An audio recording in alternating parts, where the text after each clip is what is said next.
This show is brought to you by Datsusara. Go to dsgear.com and check out their extremely high quality functional gear that's made with hemp textiles. They have bags, gis, rash guards, and much, much more, including the infamous fanny pack. Go to dsgear.com right now and use code word Joey to get 5% off. And they sponsor EBI on September fucking 11th, I think, on a Sunday at the Orpheum Theater. They are the true fucking sponsors of EBI, so.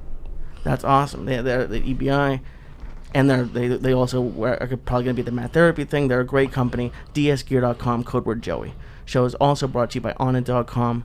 Go to Onnit.com and use code word Church to get 10% off all of their amazing optimization products like Alpha Brain, New Mood, ShroomTech Immune, and ShroomTech Sport.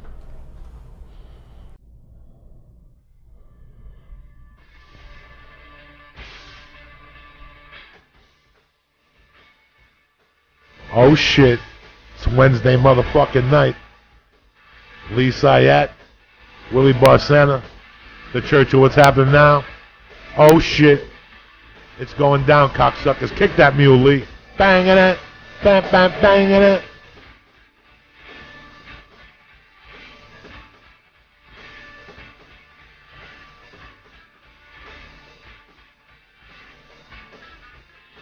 Boom, boom, boom, boom, boom, boom, boom, boom, boom. Hit it!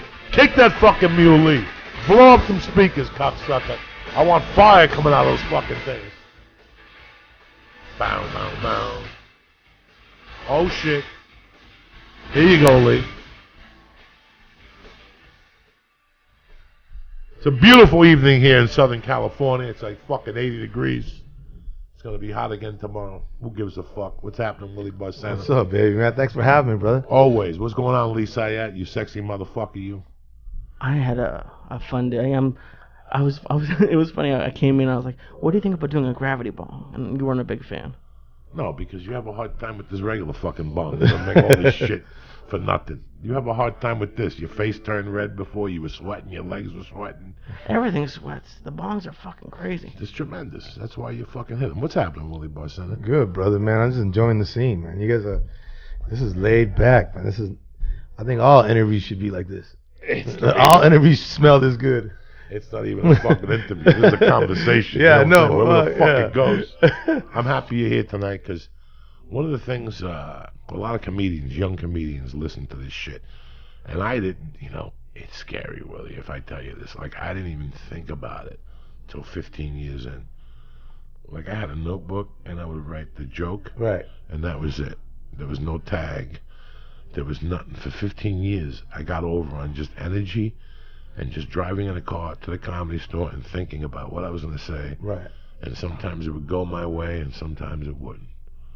Well, I think most of the time, it went your way, brother. But it's crazy how 15 years ago, 8, 9 years ago, I started writing. Right.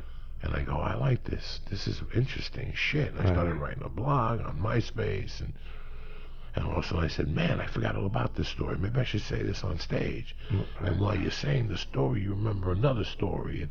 And it's just fucking amazing. So I like to sit down now with a notebook. Now people come into the shows and you want to give them their money's worth, And I've always been a fan of your, like I remember you used to show up to fucking a bar with a notebook. And I'd go, what is he crazy? It's a fucking bar. Why does he have a notebook? Why is he looking at his notes? And then I would go up there and I'd bomb. No. And you'd go up there and kill. And I'd go, this is why you have to have a notebook. So I started carrying around a little note.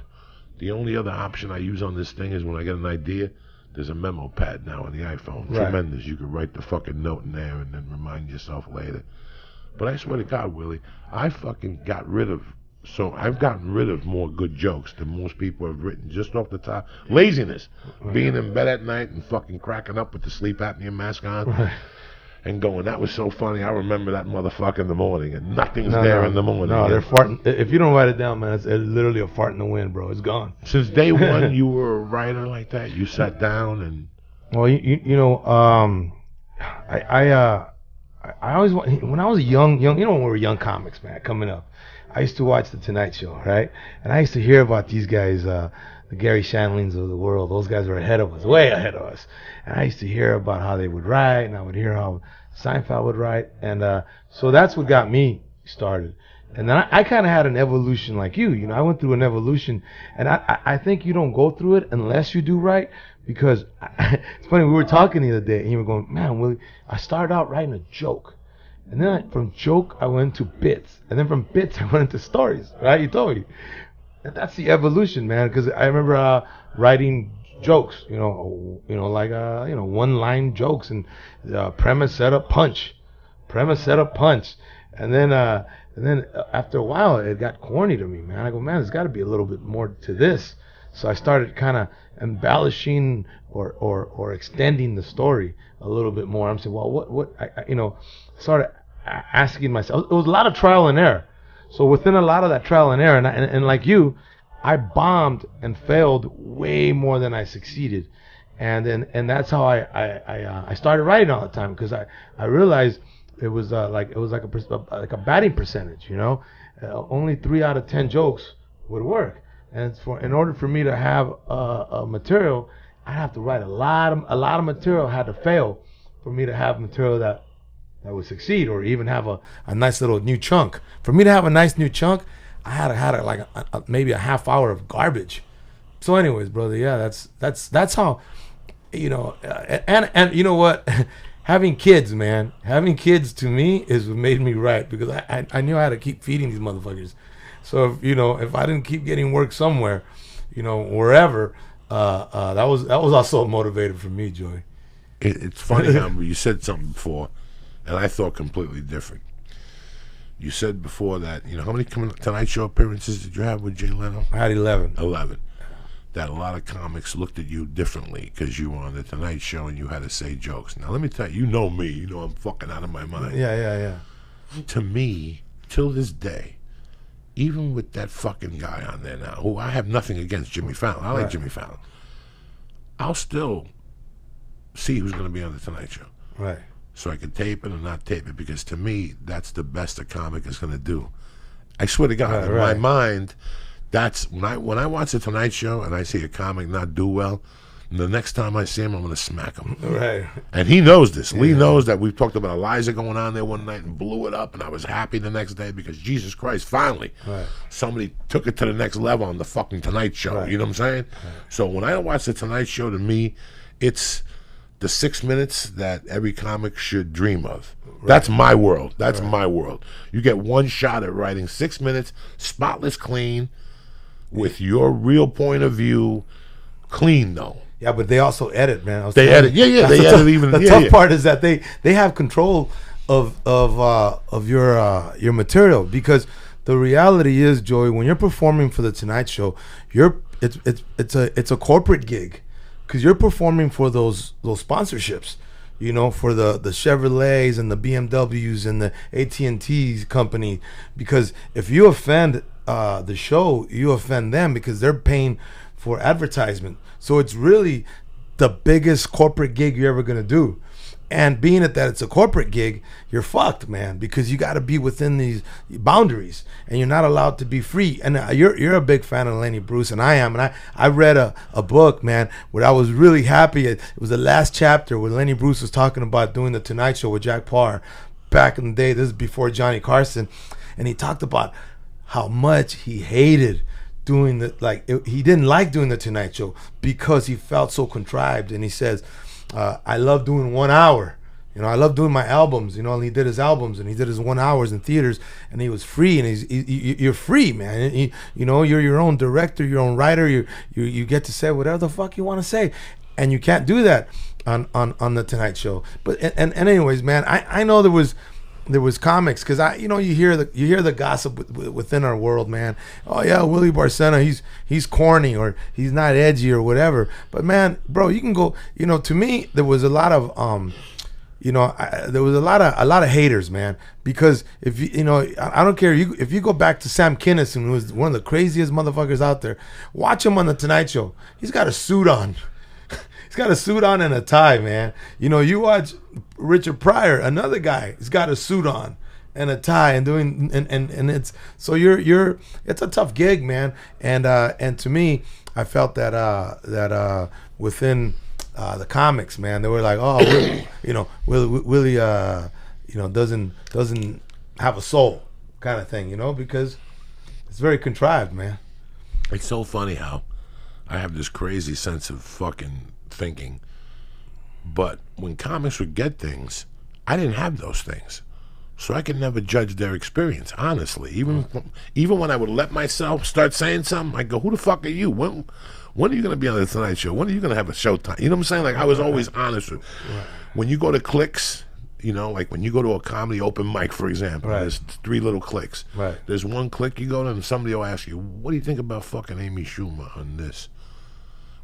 And you just sit back and watch how much effort these comics put into hating it. And I'm just saying Amy Schumer. I'm just saying it, people at home. It could be anybody. It could be Pablo. Yeah, it could be myself. Yeah, when once you hit a certain level of mainstream, it does something to comedians. It jars there. Not to me. I listen, man. That's the evolution. That means that you're up there. You're up there with the corporate people. You're playing golf. You're going to President fucking whatever's house. What do you want me to do? You want me to hate you because of that? You want me to hate you because of that? That all started at a fucking comedy club. Yeah. You had the same dream I had. You just took it in a different fucking direction. I'm happy for you. No, man. There's a lot of those people that we don't think are funny. Yeah. We don't think they're funny. Yeah, as comedians, we're like, that dude don't even show up at the Improv. When he does, the last 2 times he's bombed. We've seen those guys that have that mega celebrity, and they walk in. Yeah. Dave Chappelle always kicks ass because they get on their feet from. I never saw that. Chris Rock, they would come in and go, Chris Rock's here. The people would fucking go crazy. Right. Those guys never fucking bomb, but there's guys from, a well, they were TV weak show. when they first started. If you Google some of their early sets. Oh no, I'm talking about when they pop into the improv. Now? Oh yeah. Now they walk on water now. Yeah, that's what I'm saying. Hey, listen, everybody dies a slow death. Yeah. I don't ever, the funniest people in LA are the people, like I used to go to acting classes, and people would ask me stupid questions. Then they come to the Comedy Store, they go to the Improv, the Laugh Factory, they watch me, and they go, how long have you been doing this for? And I go, like 9 years. And then 3 weeks later, I'd see him, and they go, I got on stage last week, and I got a show here, and I got an audition in Montreal, and I've been doing it for 90 days. And you look at them, because they're looking at you like going, you've wasted your time for 9 years. Yeah. But you're looking at them going, oh, you're going to die a slow fucking death. Yeah. You got nowhere to go.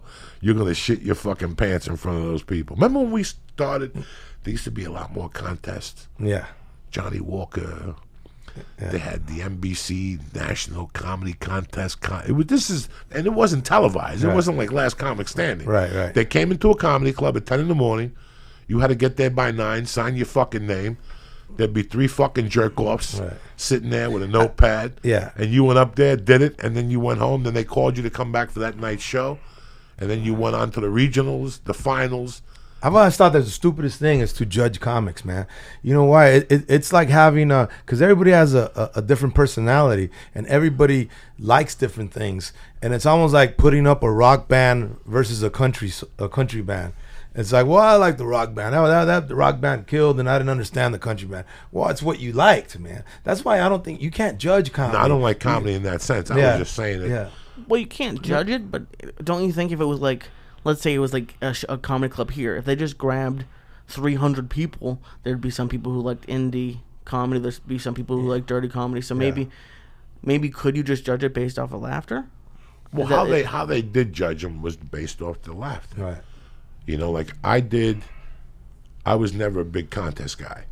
I didn't believe in them either. Like they would, when I first got into comedy, all these contests were happening, and I didn't think I was good enough, so I wouldn't go down there. But there was an amateur contest that I went to, and I ended up winning, and it got me it got me a hosting gig. Right. $50 a week, $200 a month. That ain't bad when you're first starting. Right. People don't make money at all. I was getting 2 bills a month right from the fucking beginning.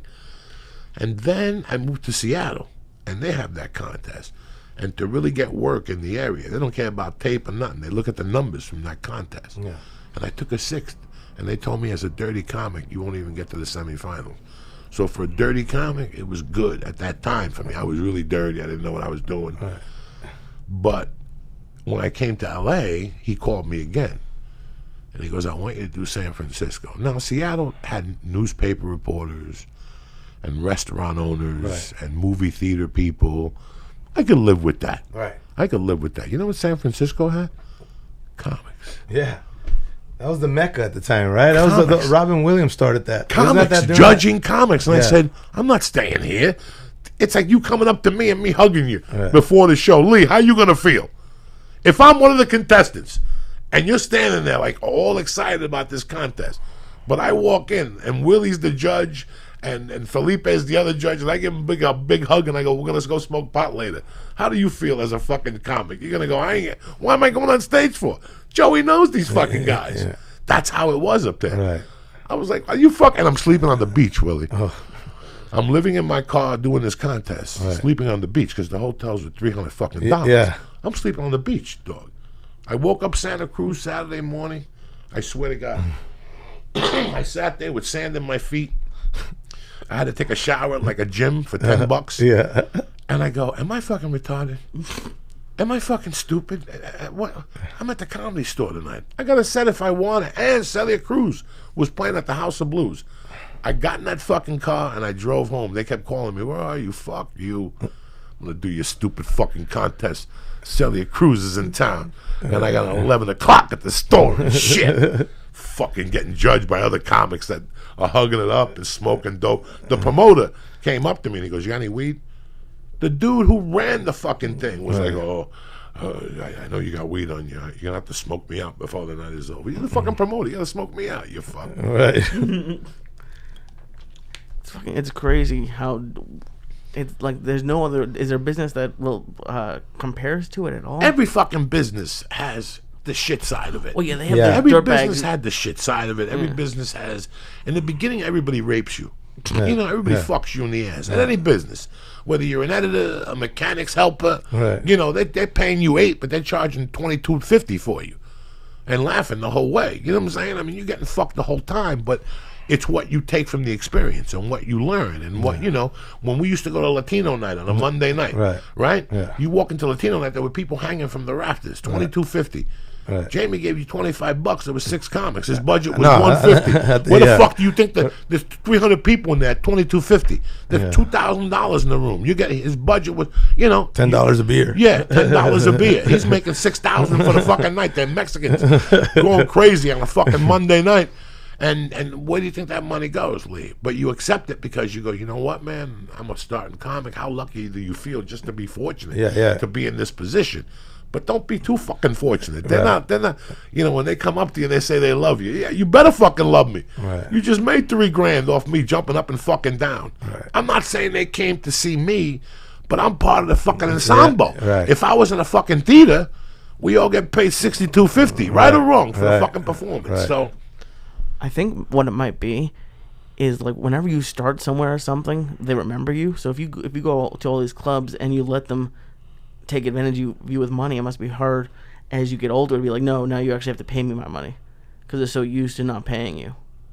Well, you got representation fighting for you. Yeah. You got, you know. It's really weird when you're out there fighting for yourself and all of a sudden an agent pops in your life. Right. And he calls you with a number and you're like, wait a second. I did that same gig 3 years ago for $500. How'd you get me $5,000? You get pissed off for 2 minutes. Yeah. You're like, I put $9,000 in that guy's pocket. Now you figure out what's the truth. It's the weirdest game, man. And it's a hotel, and there's a car involved, and 2 dinners, and $100 for food. And you're like, that fucking gig paid $500 2 years ago. Yeah. Because you didn't have representation. No, it's because, you know, here it goes, man. You call up the place and you go, hey, I'm funny. And they go, oh, you're funny, all right? So then they give you a contract. The contract sucks dick, right? But then a couple years pass by. Now an agent calls, hey, he's really funny. Oh, he is. Wait, you know what I mean? It's a different story, man. It's such an evolution. Like, I sit back. First of all, I did something with my life. I stuck with something, which was the most important thing of life. Sticking with something. You know, you see these people that keep moving around. Every day when I wake up, I have a notebook that I just write what I feel. I got to go to jiu-jitsu today. I got to meet Willie. I got to do this. And at the end, I always write, I'm very happy that I did something with my life. Nice, man. That's real cool. Because anything you're gonna do that you have a dream of doing, look at the Stones, okay? Look at the fucking Rolling Stones, man. Right. They're each worth $250 fucking million. I don't know how much they're getting in Palm Springs. Those tickets are $250 a piece. They got to be walking out of there with $600,000. They paid their dues. Yeah. They take that money without no guilt at all. Right. They've been doing this for 40 fucking years. Right. And you as the consumer have to recognize that. You have to go, wow, I'm coming to see these guys that have really been doing this for 40 years. I've had 6 jobs in 3 years. These guys been doing the same fucking shit. And that's how, I don't know, I'm very fortunate that somewhere I got stupid. Because for years I kept saying, I'm never going to do nothing, Right. Somewhere along the line I got stupid. When I got into comedy, I go, if I get into this, I got to get dirty. Right. Because everything else I would do, Willie, was for money. Right. Everything else I would do. Yeah, how much is it to cook? $9 an hour. Really? And all of a sudden you're there a week and you're like, what did I make? $360 after taxes is $280. Right. I could sell an 8-ball and make this. Right. And nothing lasted. But when I got into comedy, I had nothing. I had no wife. I lost everything I had. My kid, I already had a felony. I had already gone through all this shit. So I said, listen, let me dive into this. But I know that I got to change my lifestyle. Yeah. Like there's no couch. There's no bait. There's nothing. I have to get into this. You have to go out every night, Right. Once I saw that, it changed me. Like I was like, I'm in. And still I wouldn't write. I would just write my goals. I would write what jokes I wanted to do and what order, shit like that. Right. I never really had a closer. But then I came to LA and I started watching different guys. And there's people that are good writers, but they're writing bullshit. Right. Do you know what I'm saying? Yeah, They're yeah. great writers, and it's great for the minute, and it takes years to see that, like a comic, because you know what you're doing. And if you're any comic that's good, you always think you're doing shit, like the material I got now ain't working. Meanwhile, people are fucking falling off. What are you talking about? Right. I don't like that fucking joke. I just do it because my kid, the fucking, people are dying. It's a good joke. We never think we have the good shit, you know? So it's really weird how the process just of comedy, you just fall in love with it more and more. And even though you're getting kicked in the ass, and even though you're having all these problems in your personal life, because at some point in comedy in the beginning you get some turmoil, that's life testing you. Right. It's like when you quit smoking and all of a sudden your uncle dies and you're at the funeral parlor and everybody's smoking cigarettes.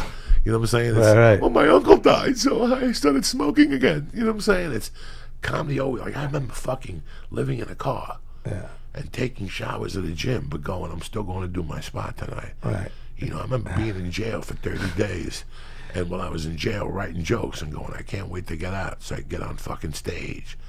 Like, these were all part of my life in the early beginning, and somebody else would have just said, I ain't doing this no more. Why am I doing this shit? Well, it's challenging, brother. I think, what you said as far as stories, things that happen to you, like what you're telling me, where you're literally suffering, man. You don't know you're suffering at a time. People, when you're suffering, you don't know you're going through it because you're going through it. It's once you pass it, you go, damn, I was suffering. But when you're going through it, you don't. But those are some of the best bits that you can write about. Whatever you went through, whatever was kicking you in the ass, are your best bits. I mean, that's what I've, through 2 decades of writing. Okay, the best tip I can tell a young comic out there is I just don't write funny, man. When I write, I don't write funny at all. I write a story, some shit that happened to me, and I just write it out, And then what I do is leave it alone, because if I read it, I'm gonna start crying. If it's my kid not talking to me, and I remember the story where he didn't want to talk to me, and it hurt, or my wife leaving, or whatever, man. You know what I mean? Whatever happened, or something where I was drinking. You always brought it to the stage, Willie.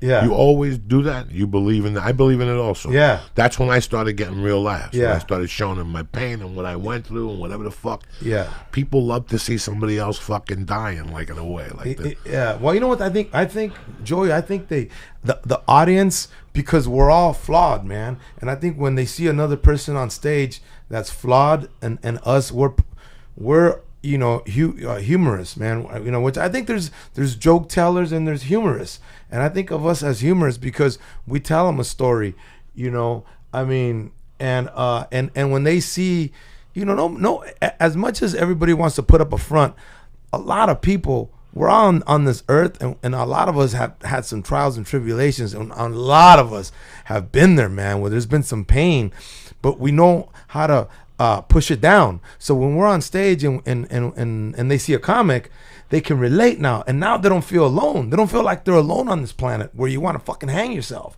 You look at it and you go, fuck, that guy went through the same shit I went through, and he's laughing about it. So I'm gonna laugh at my shit. So I think that's the connection that we make when we're telling stories that we're telling. You know, I tell a story, man, where for years it used to bother me, man, and I didn't know how to make it funny, you know, because when I was a kid, I used to get fucked up by my mom. We grew up getting fucked up, man. I got hit hard. I got How hit many with brothers you have, Willie? It was just two sisters, bro.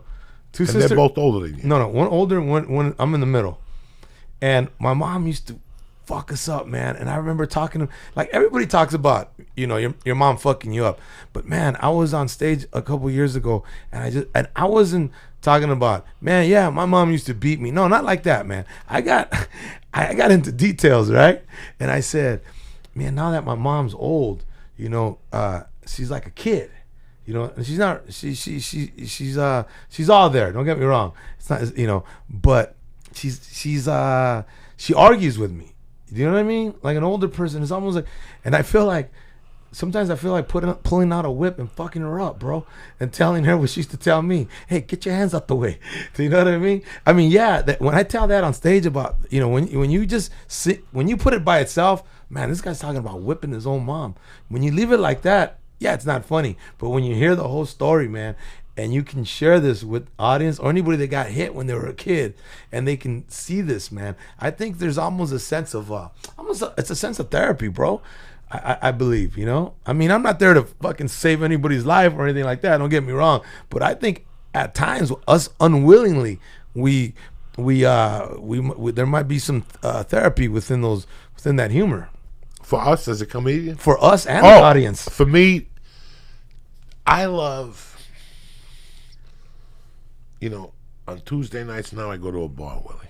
Right. Because I'm sick and tired of performing on a tightrope. Right. It's a great job, but it's not the way we were brought up. And to get the maximum value out of me, I can't walk on a tightrope all the time. Right. You know, I'm not the type of dude that could sit down and go, okay, what did I see today on the news? That was really funny. All right, I saw something. The fucking the shootout at the gas station. You know, I'm not. Although there was a lady trying to get gas, and she's in the fucking passenger seat, and these people are having a shootout, and she's in the passenger seat, dog. And she dropped, and you could see the bullet holes, but then I don't know what happened. The baby yelled, and I went into the other room. I don't know. Hysterical. Okay. You write that down, right? Tonight I saw a lady getting shot, okay? If I sit there for 2 hours, nothing's going to happen. Right. But if I'm on stage talking about guns, and all of a sudden, by mistake and by the grace of God, that thought crosses my mind, Willie, I could run with it for 20 minutes, and it's a bit.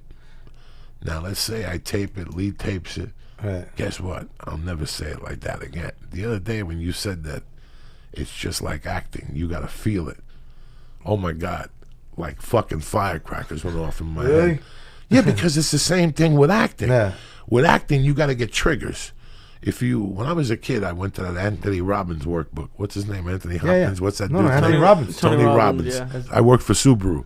And as a group, Subaru of America paid for us. Right. And we all went to Denver for 2 days and sat with them. We didn't have to walk on coals or nothing. Right. But if I remember anything from that workbook, he spoke a lot about triggers as a salesman. Like how, you know, you could be talking to somebody and then go to that place and just fucking march them down. And sometimes when you look at your best sets, you're in a coma. Yeah. You're in a coma. Your best sets are when you're in a fucking coma. Yeah. When you don't give a fuck. That's why I like those open mics. Because I have to not give a fuck for a few weeks to give a fuck. Yeah. The open mics are a weird situation, though. Because, like, I've only been to a few. I went to the time that you hosted at the store. And I've been these few times. Okay, let's get something straight. Okay. There's open mics and there's open mics. Right. Open mic 101 is Willie's room. It's the room I used to do in New York. It's a bar with a TV, and just by the grace of God, they have a 2-foot stair that we'll, as animals, use as a stage. Okay, we will take 5 feet of that and use it as a stage, because in the beginning, you're not going to walk into the improv. Yeah. I don't care who owns it. I don't care whose dick you're going to suck. Right. You're not going to walk in there, and you personally will find out years later you don't want to walk in there anyway. So you find these bars where they have no commitment to comedy. They have no commitment to comedy. They walk in, and there's a fucking fat fuck from New York on the stage. And they go, oh my God, we didn't know you were having comedy tonight. We just wanted to have martinis. Yeah. Okay, so they sit down to talk about martinis and how miserable their life is. Okay, like really, that's what women go out for at night. I'm having problems with Danny. I think he's eating Oxycontins again. Let's go out for a martini. And they go out and get drunk, and nothing got fucking handled. But the beauty of it is, if you could convince those ladies, and not by going, hey, lady, I'm up here talking. Yeah. If you could convince those 2 bitches to turn around and look at you and pay attention, that's how you judge in those days. Yeah. Okay, so they were unpremeditated comedy people. And you had it, and here's the magic.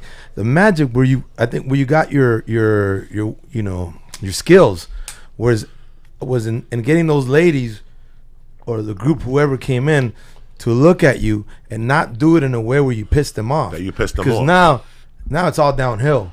But if you were able to kind of judo their conversation towards you, it's brilliant. And it's like, and it's just like you say, it could be a simple, hey, girls' night out, and then and one of them might say something. One of them might reveal something. She might say, yeah, well, Lisa's here. We all took Lisa out, and then you're all starting going, Lisa. Yeah, Boom. And you just keep going Boom. from there. So that's an open mic 101. That's where there's no commitment to comedy, okay? Yeah. When I call you up, Lee, on a Tuesday and go, Lee, Sarah Silverman is at the Stinky Onion on Friday night. I just bought 3 tickets for us, me, you, and Paula. Okay? All week, we're thinking about Sarah Silverman. So we're premeditated comedy. We walk in there. That's the comedy where they're already waiting for Willie.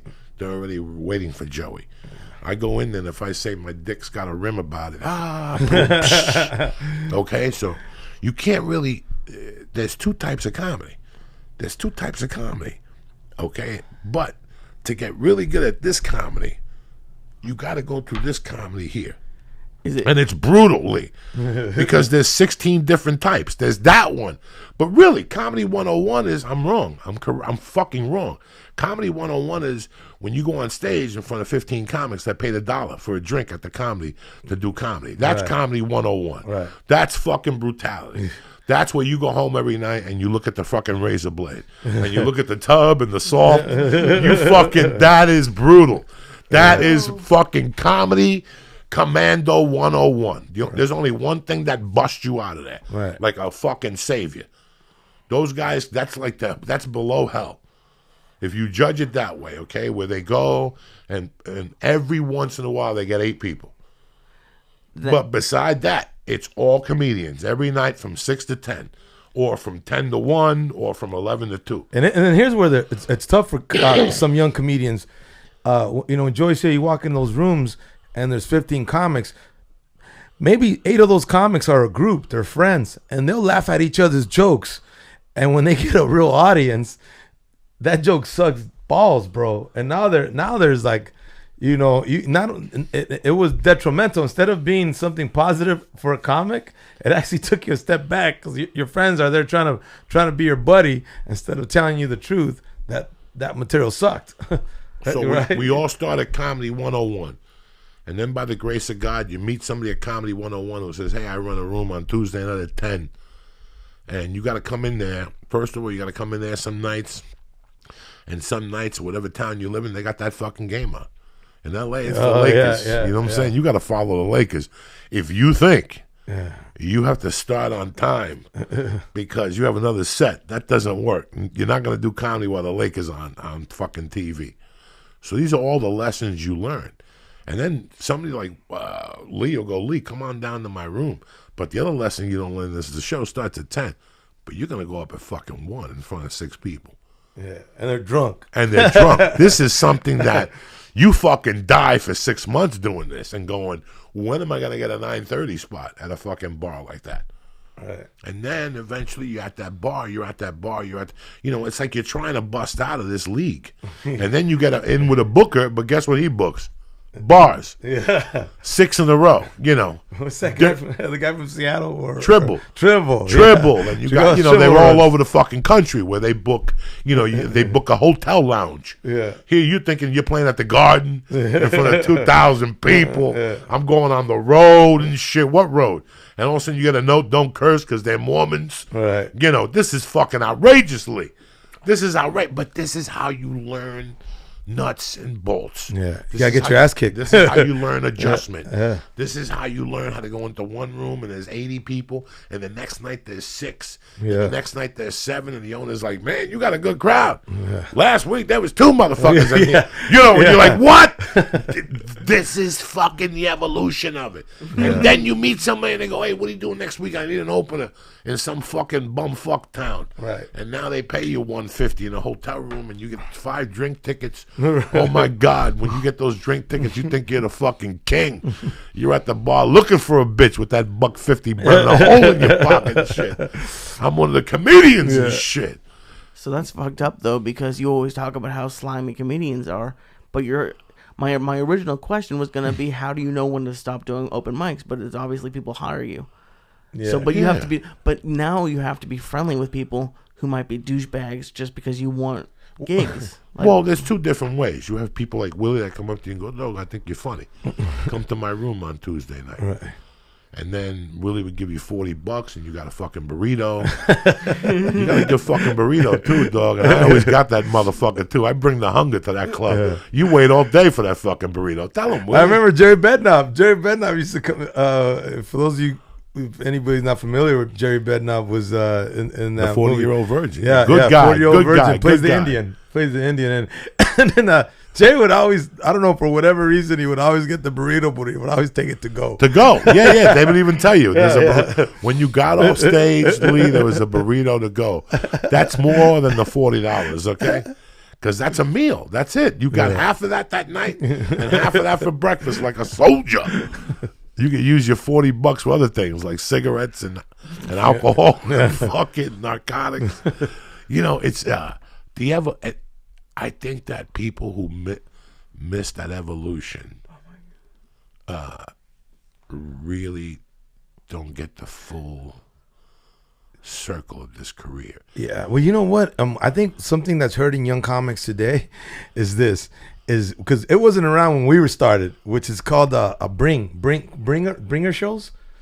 Like you can go on stage, but if you bring people. You heard of this, right? Bringer shows? Yeah. Well, we didn't have bringer shows. I had them in New York. When I went back to New York in 94. Oh, okay. Bro, for every person you brought, you got a minute. Yeah. You have no idea. Well, that took a while for that to get here. I was in Colorado, and nothing was like that. The bookers would say, if you want free tickets, let me know. I would be embarrassed to ask people to come watch me in those days. Right. So I wasn't going to tell nobody. But when I went to New York in 93, it was an education. Because the comic strip and all those places, they let you go out. Oh, yeah, you want to go out? Me go. Come on down and see me. Lee, you get so excited. You go down. The guy's like, I heard this guy say, bump into this guy. My name is whatever. I'm the manager, but talk to this guy. And all of a sudden you talk to this young college kid. And he goes, what night do you want to do? He's like, I want to do Tuesday night, the 18th. You want to do the 5:30 show, the 6:30 show, the 7:30 show? Like, I want to do the 7:30 show. Okay. And all of a sudden he gives you an envelope, Lee, and there's 40 fucking tickets. And he's like, you got to sell these at $10 a piece and keep 5 for yourself or 8 for yourself. So you owe us $80 that night or you don't go up. Shit like that, like. Yeah. And I would just pay the 80. You know what I'm saying? I would just pay the 80 and give away the tickets to fucking as a sales thing or something like that. I swear to God. I would be too fucking embarrassed. I would just pay the $80 and go on stage. That's how crazy I fucking was. That's not a bad deal, though. No, it was hard, Lee. I mean... But I was never going to sell the tickets. And then they had the other shows. The only guy that put me up in those days without people was the guy at the New York Comedy Club. I went back to New York for 9 months. A guy named Al? Yeah. That, he used to wear the toupee? Yeah. Remember that? Yeah. Wow. But the other one, the one on 78th Street, The one called Boston something? No, that's on 4th Street. But there was okay. one on 78th Street that off of Broadway. And one night I did a spot there, and I brought 10 people from my hometown. And this is when cocaine was fucking huge in my hometown. And they all came and were doing coke. And they were fucking tipping the bartender $10 a piece. But I'll never forget that one of my friends at that time was a cop. And he was with all his childhood buddies. And I looked at him one time and he was fucked up. He had coke all over his shirt. But he was standing there with his leg on the bar and his badge and his gun was sticking out. And you could see the ring around his nose and shit. I'm like, no, you gotta wipe your nose. Like, this was a long fucking time ago. And they drank so much that the owner came over to me and he goes, you always have a spot here. Just bring these animals back. And I couldn't figure it out. Like, they clogged the bathroom. That was when Chris Mazzilli was the doorman. You remember him? He owns Gotham's now. He owns Gotham's. Oh, yeah. That's when Chris Mazzilli was. My God. Yeah, oh my remember God. that? He had full set of hair. I'm gonna ask him. I see him in September. I go to New York in September. He was but that's what that hustle was, Lee. Yeah. Lee, that was a hustle in New York. You just weren't going to get on stage. You had to show up with motherfuckers in those days. So I learned then. Like, it was, in a way, it taught me a little bit. New York, that 9-month experience in New York, and I was still reading the Judy Carter book and write her jokes like that.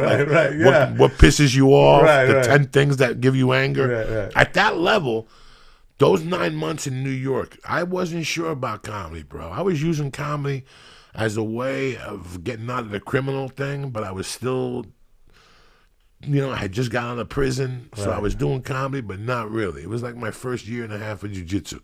I would only go once a week. Right. In those days, I would get on stage 2 times a month. Right. But then when I went to New York, all that little hustle in New York got me a little excited, but there was a bar called Your Old Triple Inn, and I went in there one night and I saw John Leguizamo at midnight. And, bro, it clicked. It clicked. Why would that? Because I always thought that Willie Barcena just went on the Tonight Show and did 8 minutes of material off the top of his head. You saw him bombing with notes. With notes, working out. And my whole vision came.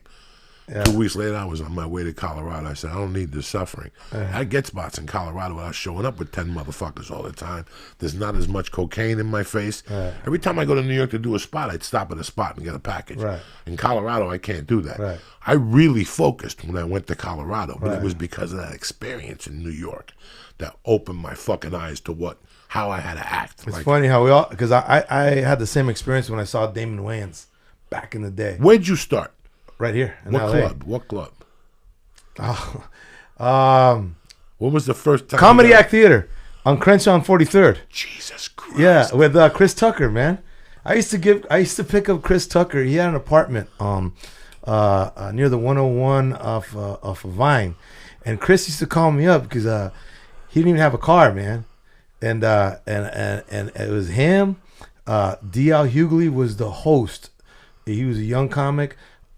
Joe Torre. Guy Torre wasn't even on the main show yet. It was the first show and second now, show. who did the comedy actor belong to? Sweet Dick Willie? No, Michael Williams. Michael and Sharon Williams. Now, who was the black actor that was in Do the Right Thing? Oh. That died. Bebe's Kids. Yeah. What theater did he own? Yeah, that's one. The theater. That's okay. a theater, but he didn't own it. He was just that was his house, basically, as a comic.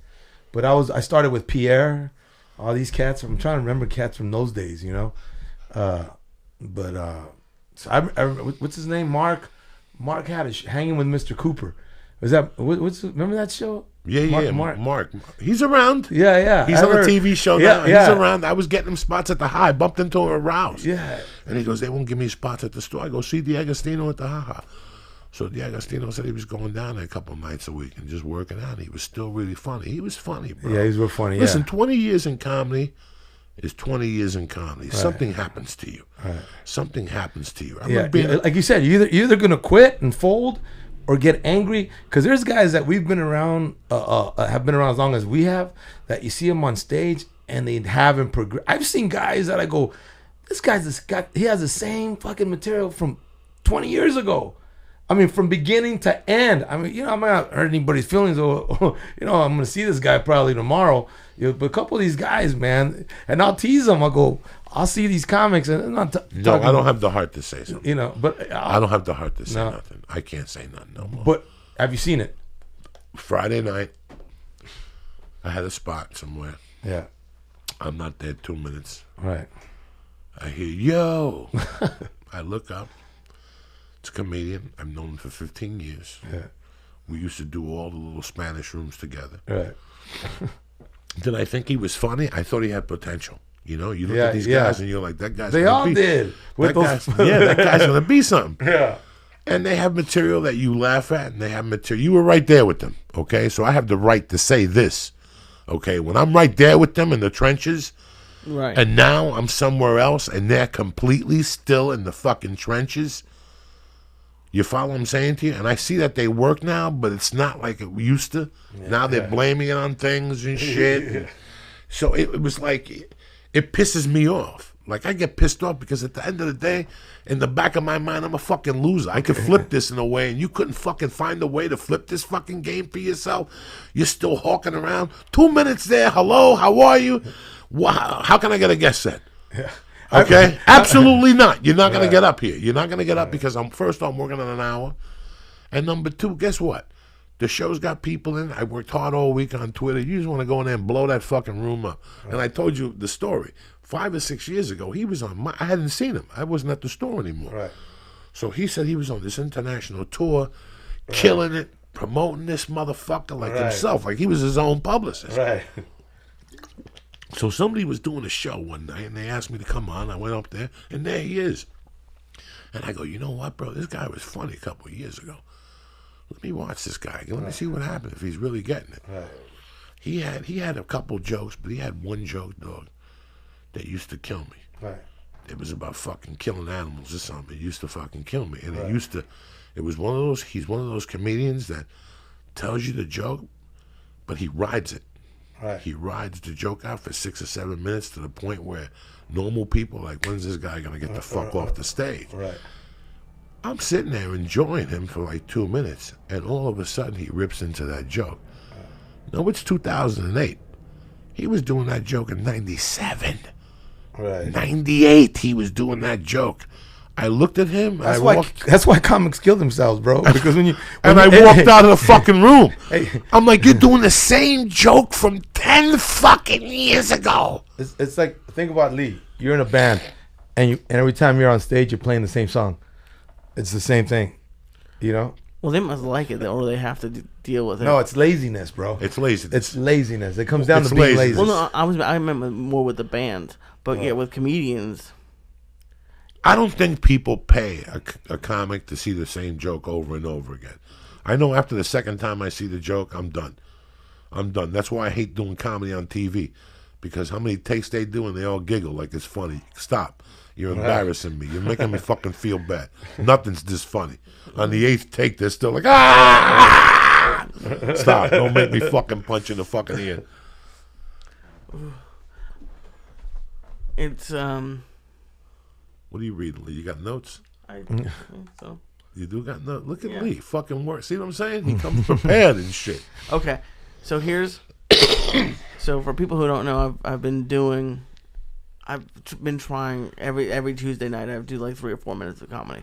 Oh, you begin on stage, Lee? A little, once a week. But I don't think I want to do it as a profession. But it's been fun. But were you fearful at first, Lee? I mean, you went from when we first started the podcast. He came in one morning stuttering, sweating. His face was red. I got him high, and he goes, "Listen, when you do this podcast, I don't want to be on camera. I don't want to talk." Right. And you can only talk so much by yourself. Right. You know what I'm saying? Right. And I would ask him fucking creepy questions, and he would turn red and look at me in his face like he was fucking he would like you molested him. Yeah, he would work all night, and then he would work till 5, and then come to my house at 6. So he'd be tired. So I would notice him, and I go, Lee, what do you think of the Yankees? And he would just look at me like, what? And then all of a sudden, it just clicked. I made him go on stage or something. We did a live podcast, and the transition was easy. I knew it was going to be hard. So you pushed him? I You knew pushing him? No, I knew he was the type of guy that if he thought about it, he would have a nervous breakdown. Right. So I just got him sizzled. I just got him high than fuck. No alcohol, higher than fuck. He got like a little nervous breakdown for about a minute, and then he snapped out of it because the marijuana saved him. Right. And I did a live podcast with him, and from day one, he took to them. So there's people that, they did a survey years ago, right? Right. And the biggest fear is not dying, is fear of speaking in public. Yeah, that's They number did one. number Number one fear. one fear. Number one fear. And to a guy like me, dog, I sit there and go, are you fucking crazy? Like, to me, it came naturally. Like, in the 6th grade, I would get up on stage every Friday and lip sync My Eyes Adored You by Frankie Valli. So I was used to it. My mom had a bar, and she would make speeches, and my mom would ask me questions in front of people. So I didn't think nothing of it. When I heard that statistic, I almost died. But then I have 2 friends that they've even mentioned it to me when I come to the shows. If you even look at me, I will leave the show. Yeah. And then one time my friend's dad came and I go, Mr. Dealer, and this motherfucker shot out of there. And 2 days later, he goes, you can't do that to me. He goes, I had to take my heart medication in the car and everything. That was me. Before. Yeah. So when I see you go up, I don't even get involved. Do you have a set? Do you have a? I have a couple things that I wrote down, but I thought you had you recorded yourself. We were gonna hear. No, I don't want to. A little bit of you on stage, bro. I don't watch him. I listen to him, and right. I don't push him. Yeah. I don't push him. But that's why you know what? When I was I helped some comics when I was coming up, and I truly believe that our friendships have been severed because when they were young comics, I used to push them, but I was a dick, bro. I wasn't that nice guy, I was raised, real hard ass. So I coached these guys like an asshole. We would go, I'd take them on the road with me, and then we'd get we'd go back to the hotel, and I'd say like, "The fuck was that? You sucked, man." And these guys would look like I didn't know how badly it hurt them. I thought I was doing them good. Do you know what I mean? But they did get better, bro. They got better, but I didn't know they're gonna hate me years later. These guys. Anyways, man. So that's good what you're doing, man. No. I don't do anything. No. That you don't do. I don't do anything. Listen, I can't. That's good that you're not doing anything. Is what I'm saying. It's so weird how people always want you. I don't know. I don't know what I wanted. When I first got into comedy, I was a doorman. Yeah. Then I became the sound guy. At the comedy store? No. Oh, okay. At a club called Wits End. It's not there no more. I was there for like 25 years. It stopped. I took the comedy class in March, and it opened like in April. And the guy that taught the comedy class got me a job in there as a doorman. And then the sound guy quit. So they made me the sound guy and the door guy. And then they made me the bar back. And then I got on stage. And the owner didn't like it. So he was like, "Dog, you can't work here and do comedy." So I just started doing comedy, but I was fidgeting around with it. Right. Like, I didn't follow it. I didn't know. But when I was there, my purpose to work at that club was to ask comedians. They told me, but they didn't tell. They told me what to do and what things, but nobody ever tells you about the experience. Yeah. The experience of doing this for me right now, like, I could just write a book on 25 years of comedy. Right. And people go, holy fuck. Like, I'm ready to go, like, with a fucking microphone, because it's too much. Right. It's too much. There's not enough paper. There's not enough paper. Yeah. The education. Like, I got to tell you something, man. I came from Cuba. There's people who like to do a lot of things. Right. One thing, bro, I went out of the country twice. I didn't fucking like it, Willie. I don't like eating foreign chickens. The meat tastes different. The butter tastes different. Everything tastes different to me. I'm Captain Comfort Zone. You know what I'm saying? So, but one thing, bro, I like that it showed me the country. Like, I went to every fucking state to do comedy. Yeah. Except maybe, I don't even fucking know. Even Utah. Yeah. Who, when I first got into comedy, I wasn't allowed in Utah. Shit like me, people like me would not be allowed in Utah. And now that's one of my stops every year. Well, I'm sure, when you first went to Utah, was it where if you went to a bar, you had to sign an application? Is that because that's how I was when I first started going to Utah. Like, when I heard the law since changed, but like 18 years ago, if you went to a bar, every bar demanded that they had your application, like if you're applying for a job. I don't know if you. No. Yeah, that's how it was. Yeah, bro. Ask people from Utah. No. I went. The first place I went to in Utah was Ogden, Utah. It was close to a military thing. I forgot who was headlining. Dave Tribble sent me there. That was my real legit road animal gig. Yeah. Like that was it. I had been paid before. Yeah, a couple noodles. But this was fucking 8-hour drive. Yeah. You know, $60 in my pocket. And I got there and they go, the hotel only has one room. I had to share the room with the fucking headliner. Right. That was my first experience. Thank God he wasn't a creepy guy and he was okay. He was funny you say that, man. I've had the creepy guy. Did you ever work a club called Spellbinders in Houston? No. You know what happened to Spellbinders? Ralphie fell through the stage there. And he Ralphie May? Yeah. He fell. He was 500 pounds. And he went on the stage there and he used to be in a strip mall. Years ago. It was one of the best clubs in Houston. I did it years later when the Improv took it over for a while. But Ralphie fell to the lady. Did he? You know, till this day, I bring it up to him once a month. Yeah. If he calls me, we'll be talking. And I go, remember that time he fell through the stage? He fell through it. Yeah. Oh, he didn't fall up front. He fell through fell through the stage. There was a board that was loose, and Ralphie sued that shit. Brother, you know, he was roommates years ago with Joey Medina, right? You know. Oh, please. Okay, so I used to go over their house. I'll tell you a story, bro. Okay, so this is years. I mean, I'm talking 18, maybe 20 years ago. Joey and Ralphie were roommates. We were all hungry at the time. I could barely pay my apartment, right? Nobody could. Okay, so I get to their place and I could smell pot roast, man. Like a giant pot roast. This thing could feed 6 people, bro. I'm not kidding you. And I looked at Joey and I said, "You guys are cooking, right?" And then Joey gave me a look like, no, like stop, like no. I go, "What do you mean?" And then he goes, "That's Ralphie's." I go, "That's Ralphie's? Like all of it?" He goes, "Yeah." I go, "Fuck, man." It was all his, bro. So then I don't know how it happened, right? Me and Joey go like this. "Wanna go to McDonald's?" I don't know who said, to this day, me and Joey can't figure out who said it first. And he goes, "Hey, wanna go to McDonald's?" "Yeah, let's go to McDonald's." "Fuck it, McDonald's, let's go." We go to McDonald's over in Hollywood, man. And we get to the counter. I order my food. He orders his food. And the lady goes, "Yeah, that'll be $12.75.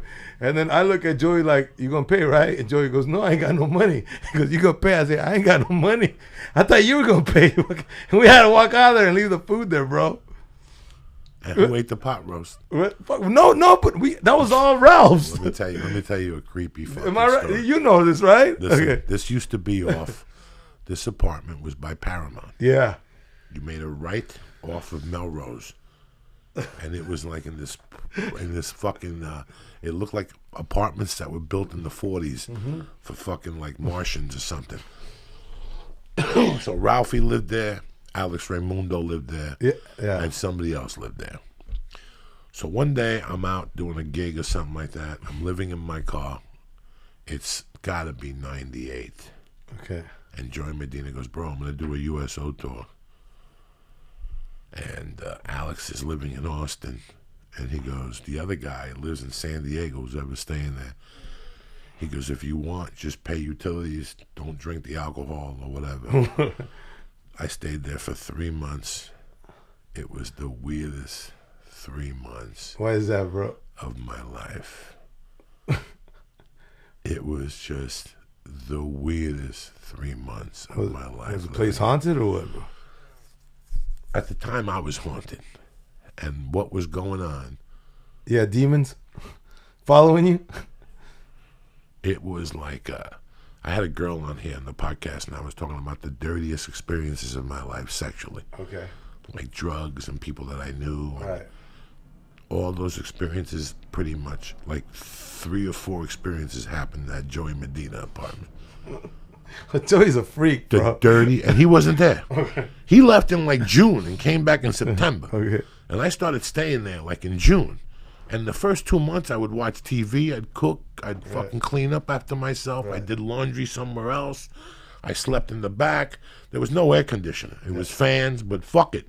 I was just happy to have a place to take a shower and do comedy and shit like that. But I was doing blow. I was out at the Comedy Store. I didn't have no money. I was just doing blow. I'd go out and get a package, $20. But at that point, everything was really moving fast. Comedy was moving fast. People were starting to. That's the first time. Joey Medina was one of the first guys to do an independent CD. At that time, in '98, he taped it with a midget. Yeah. He taped it. Yeah. And one night we were at Ralphie May's house, and he put the CD on. All three of us fell asleep. So that was a big joke for a while. Dog, I'm tired. Put the Joey Medina CD on for a little while. No disrespect to Joey. It was just something that happened one day. Yeah. Joey was really good to me and opened up his house to me. Just off the top of my head, I remember 3 experiences that were so disgusting with women in that place and drugs that were just like animalistic. Like I still think about it today and go, what are those women thinking today? Like I'm embarrassed. All right. Like that wasn't supposed to happen. One was supposed to come over for smoke a joint. Right. One was going to come over to do blow, and she was married. Right. And one was a friend of Joey's. That Joey sent me an email going, my friend's coming up from San Diego. She's going to sleep in my room. Let her sleep. I get home. There's no blankets on my fucking couch. I go, what the fuck is this? I knock on her door. I go, did you take the blankets? Can I take one of the blankets? She goes, I only have one blanket. She takes it off. She's completely naked. I go, what the fuck? How does this happen to me? How does this dirty shit happen to me? What a nice night, bro. What a fucking night. I come home all coked up. I got a couple rocks in my pocket, and this chick's naked on it. Like that type of... And I was poor. Eating tuna fish with mayonnaise in it. That type of shit. Like, it was that type of comedy experience. I still remember going to the store. I was getting spots at the store. I had a car that had no insurance and no registration. And the brakes were low. Like, I was about to kill somebody in that fucking car, but I was relentless with it. And it finally got to, I didn't give a fuck, Lee. Lee, that car went everywhere. But you know, funny you say that, Joy and Lee. I'm telling you, man, even though you're broke as fuck and you're eating that tuna out of the can with the mayo, you feel like you're in control of life because you're your own boss. Do you know what I mean? Oh, like you don't have to, but you don't have to go clock in anywhere, bro. You know, Joey, I'm sorry. You know, I would do it all over. Yeah.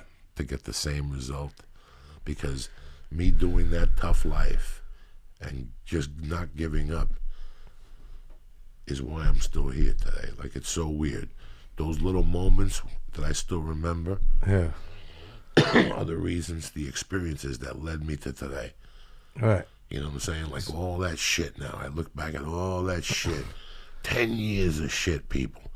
10 years of sleeping on couches and having a car with no insurance and no driver's license and no credit cards, because I was a bandit. Right. For 10 years, I just disappeared. I didn't do nothing. Taxes, no license. I was the invisible fucking man, dog. It's fucking crazy to think about that. And then I met you guys, and that was weird, because I would hang out with you guys early, then I would shoot to the store. Right. And then I would see you guys every Tuesday, Wednesday, and Thursday. Yeah. And it was crazy. It was crazy. Yeah, we weren't allowed in the big house. No. But those rooms made me the comic that I am today. I always think about the Brave Bull, bro. Oh, the Brave Bull. That's another one. I always, you know, I see Rudy now. Yeah. And I always give Rudy a hug, because say what the fuck you want to say, bro. I did 300 sets there. 300 fucking sets at that Brave Bull. There was a time where Rudy paid what? Remember, it was $50 for Friday and Saturday, but then in the summer you got summer pay, so it went down for $12.50 a show or $15 a set. Right. But you could probably get like a burrito. That was the big thing in those days. You could get some food. If you could get food, that fucking made up for everything. Yeah. That was a good gig. That was a good gig. Food and 3 drink tickets. Shit. So, I mean, and that's why, that's one of the big deterrents really, is how long it takes. And sometimes, like the last few weeks since I've started doing, I was like, fuck, I was an idiot. Maybe I should have started 5 years ago. And Doing that'd be what? comedy. No, but I don't think it would have been good, because I would have been terrible. I would have puked on stage. It's gotta be your passion, though, man. It's not, but and then it's also true. So it's got to be your passion. And I got to tell you something. For young comics today, it's a different game than what it was when you and I started. Because when I was doing comedy my 4th year, I was already making. Was I getting rich? Yeah. No, I wasn't getting rich on the road, but I was covering my aces. Paying bill, yeah. I was just doing drugs and living like a nomad. But I couldn't have done bad. There was opportunity now. Now they don't even give features, hotel rooms. Right. They don't give feature acts hotel rooms. They don't want to pay them either, then they don't give them a hotel room. These kids live on that app where they got to get out of the room at 12, and then they don't get a hotel room till right before the show or after the show because the hotel room is 92% off. They get it for like 39. When you work with these kids at certain comedy clubs, you're like, holy fuck. They got you living on a fucking app to see what hotels, and they give you a room at 60% off at 10 o'clock at night. They don't even give you a fucking hotel room. To me, I was homeless. Yeah. So those hotel rooms were a sanctuary for me in those days. Right. They were a fucking sanctuary. You got to figure I was homeless from 95 to 2000. Homeless. Couches, Josh Wolf's couch, Ralphie May's floor, Joey Medina's fucking thing, my car. I was homeless, guys. Homeless. In Seattle, I lived with a broad. If I didn't live with her, I had an apartment with Josh Wolf, which was basically a towel. Right. When he got rid of that apartment, I moved into an office. There was no pictures of family smiling. So those were the 5 years I gave up with fucking nothing. I mean, there was the hotel room, the office had a towel on the floor, Lee. But you know what, man? Of all the comics of stories that I've heard of comics coming up, Joey, I think nobody burned bridges as much as you and me, man. No. Because, listen, we're in LA, we're in Hollywood, we're in a place where people master kissing ass. And you, when I hear stories about you, and you know the shit that I did, I think some of those things that us taking us a little longer to make some money. It was some of it we caused ourselves, man. I remember doing a theater with you, bro. I don't know if you remember this. It was the funniest. We did a theater in Bakersfield. Oh, please. And we were, for whatever reason, man, we all got paid. And so we got our checks. I had my check in my pocket, and then I hear you screaming, man. And I'm like, and it sounds like you're gonna fight, like a fist fight. And I go, holy shit, Joey's gonna fight somebody. So I run up these stairs, right? And I go in this office, and I see this little dude just scared. And then Joey's like, hey, you cocksucker, I told you, if you're gonna pay me, you motherfucker, you give me cash, you son of a bitch, I swear to God. And this fucking cracked me up, man. I wanted to laugh, but I didn't because it was serious. But he goes, because he had a brother, the guy had a brother, and he goes, if you don't give me my goddamn money, I'm gonna grab your ass and shove you up your brother's ass. And I wanted to die, man. And Willie gave me the money, dog. Willie gave me the money out of his pocket and took the check. We signed the check over to Willie. Willie saw how mad I was because it was Valentine's Day, and the guy called me at 5:30, and I already had plans. Me and my wife at the time, my wife who's today, that was my Valentine, and we had already plans. We were going to go to Sizzler. We were going to live it up, have sex and shit. And all of a sudden I get this fucking call to fucking go to a gig. And I go, listen, I'll come to the gig, but at least give me cash so I can get dinner up there. I got like a coupon down here, and I'll never make it back. So when I got up there, he thought I wanted the money for Coke. I had my wife with me.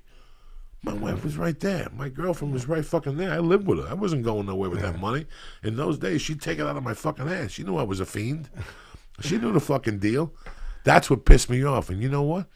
He signed me as a client. Yeah, he did. And then and then now we're not together no more. But we're always on the phone. Oh, we that's talk. good, man. Yeah. We're always on the phone and we talk. And, you know, he's a big time manager. Yeah, he is. He's a big guy. I mean, so, but I remember you scaring the shit out of him that night, bro. I respected a lot of your decisions. Like I had heard things that you had done, made me laugh my ass off. But always. Well, I got thrown out of your home club when I was open micer. Which one? The Comedy Store. You know. For you yelled at Mitzi. Mitzi, yeah, I yelled at her. Because you know the story, man. She auditioned all the Hispanic comics in the Belly Room, and every comic was up there, shaking and baking for her. You know what I mean? And then I remember Johnny Sanchez was sitting next to her, like buttering up to her. Remember all the comics would butter up to her? And I remember going up there, but we did the jokes, we did our material without an audience. And I started thinking, man, you know, that's fucked up, Mitzi. In my head, I'm thinking, you have the white comics in front of an audience, you have the black comics in front of an audience, but you have us with just telling jokes to you. I just felt like, you know, subhuman, man. And in the middle of a bit, I just said, "Hey, bitch." I go, "What the fuck?" And she's, "What did you say?" I said, "What the fuck? You gonna audition us like this, like we're some fucking animals?" And I grabbed the mic. You know the story. They were all there. It was like 12 Latino comics, and I just threw the mic on the floor, and I left. And she said, "What's this?" I remember as I'm going down those stairs in the belly room, I can hear her screaming, "What's his name? What's his name?" And I ran back up and I go, "My name's Willie Barcena, you bitch. Don't you ever fucking forget it." And you know what, Joey? She never forgot it, man. Because 10 years later, Danny DeVito was doing a fundraiser and he saw me somewhere and he did his fundraiser at the Comedy Store and he showed her all the comics he wanted. And she said, "Yeah, everybody except this guy." So she had a good memory, bro. That's crazy. Yeah. Well, you know the stuff I did, man. And yeah. Listen, man, but it's crazy because the comedy community always reacted to your actions and my actions like they were way off fucking line. But before the show, you and I were talking about the people we were raised with. Yeah. And how we were raised with and how we held somebody's word. And right. how. Yeah. So this place rattles when you come from that type of backing to California, to LA. If you're thinking of becoming an actor or a comedian and you move out here, and let's say you're from a tight-knit Pittsburgh neighborhood that's primarily Catholic, your mom hit you in the head with a frying pan, your dad's blue collar, whatever the fuck you came from, you come from a different world than this. Yeah. And when you come out here, after a year or two, even when you get success, you're really looking at it going, this ain't right. That's what tests people. That's the willpower. Yeah. That some people look around and go, this ain't fucking normal. To me, it took the longest yard to go, this ain't normal. Right. This is not normal. It's not reality. This is not reality. Well, we grew up, and we were talking before the show started, I think, and I think the part of our personalities, Joey, is we know, okay, some of the guys that we know growing up as kids that got murdered, yeah, there was, you know, it was I don't know, over here there was drive-bys, bro. There was crazy gang stuff. But there was a lot of guys, too, that growing up, people that I know, that got killed for lying, for just lying or stealing from a certain group of people. They would, hey, that guy's dead. And then you find out, you know why. So you knew growing up, look, if I keep my nose clean, I know these guys are bad people, but all I have to do is not lie, and I'll survive, right? Yeah, once in a while you had to fight, right? But if you kept your nose clean, for the most part, that was a sure way to stay alive. And that means you don't get into other people's business, you don't lie, and hey, I didn't see nothing, I don't know nothing, I don't give a fuck, right? I don't know nothing. Yeah. I don't know nothing. Yeah. I told Lee all the time. And then you don't know nothing. You confuse people. Yeah. I don't know nothing. What do you mean? I don't know nothing. But then when we're in this comedy world with these actors / comedians and everything, and they're the biggest backstabbing lying weasels in the world, and you're like, dude, in the real world you get slapped in the mouth for that, and that's how stuff me and you. We couldn't tolerate. No, we couldn't tolerate. Yeah, I mean, not that way. I mean, I'm the last thing from a tough guy, man. I'm a big pussy, but you know, even a pussy fucking smacks back, right? What were you saying, Tarzan? No, but I learned a hard lesson when I was younger that it's never really good to stand up for something. Like, and that's fucked up in a way to say. I don't really know how to say it, but. For whatever reason, I was at a camp and we were mad. My whole bunk was mad at a counselor for something, so we signed a petition on the wall. And I walked up to the thing and I said, we wanted this guy fired or something." And they sat me down. They're like, "Yeah, like everyone riled me up, but like," and they were like, "Oh yeah, we're with you." But then when they went back, then not everyone's with you. So it's like you can never really trust. Like everyone's always gonna be with you then. But when it gets down to it, no one's really gonna be there. Is this summer camp, Lee? Yeah, it was summer camp. I'm really white. No. Where'd you go? How old were you around this time? I'm curious, man. There's actually a listener who was a counselor. How old were you around this time? 5th grade. So, okay. So you were 10 or 11. You had a little dignity to you. Yeah. You learned a lesson, though. Yeah. You learned a valuable lesson. Yeah, you do. It's really weird, but really, no. You know, I was telling. I know Willie, and I respected Willie 15 years ago because I knew Willie was doing something. I knew Willie would see you, and he'd see something in you, and he'd invite you to his rooms. And his rooms used to be packed in those days. And there were Mexicans, and they were drinking, and they were ready to laugh. And there was always the 2 token white guys and the token black guy. But there was always hot chicks. And I remember going to the one on Wednesday was El Coyote. Yeah. But Tuesdays was the one by the car dealership. And I remember the first time I went there, you gave me $40, and somebody put coke in my hand in the tent. On the way out, you had to walk through a tent. So the show was inside, but once you walked out that side door, there was a 20-foot tent where you could smoke and shit. And in there, somebody put a coke rock in my hand. I go, I'm gonna come here every fucking Tuesday night. But you were helping a lot of comics. I remember you coming up to me a couple times and saying, "Say this, that joke's funny." And I knew where you were coming from, and I respected you because you were on the fucking Tonight Show. You're on the fucking Tonight Show, bro, okay? That's it. That the proof is in the pudding. You got the right to say something. It's that dude who don't get spots that comes up to you and goes, "Dog, you know what would be funny?" No, none of your fucking jokes. You don't even know what the fucking tag is. You're in the back watching me and shit. You're still signing up to fucking get spots and shit like this. Those are the guys that piss me off. When you'd come up to me in those days and go, "Put that there and put that there," I'd go right back to the store and do exactly what the fuck you told me. Because I saw those Tonight shows. And I go, Willie's a lot of things. But Willie could write a fucking joke, Jack, from fucking scratch. And it wasn't until a couple of years ago because I hadn't seen you no more. Right. I hadn't seen you. You were doing this, you were doing that. And one night I get home and I put some Showtime special on, Willie Barcena. And I was floored. Like I remember days later seeing a bunch of young comics and going, "Dog, the show that made me do comedy was when I saw Dice's special. That's what really pushed me. I liked the Beyond the Sunset Strip.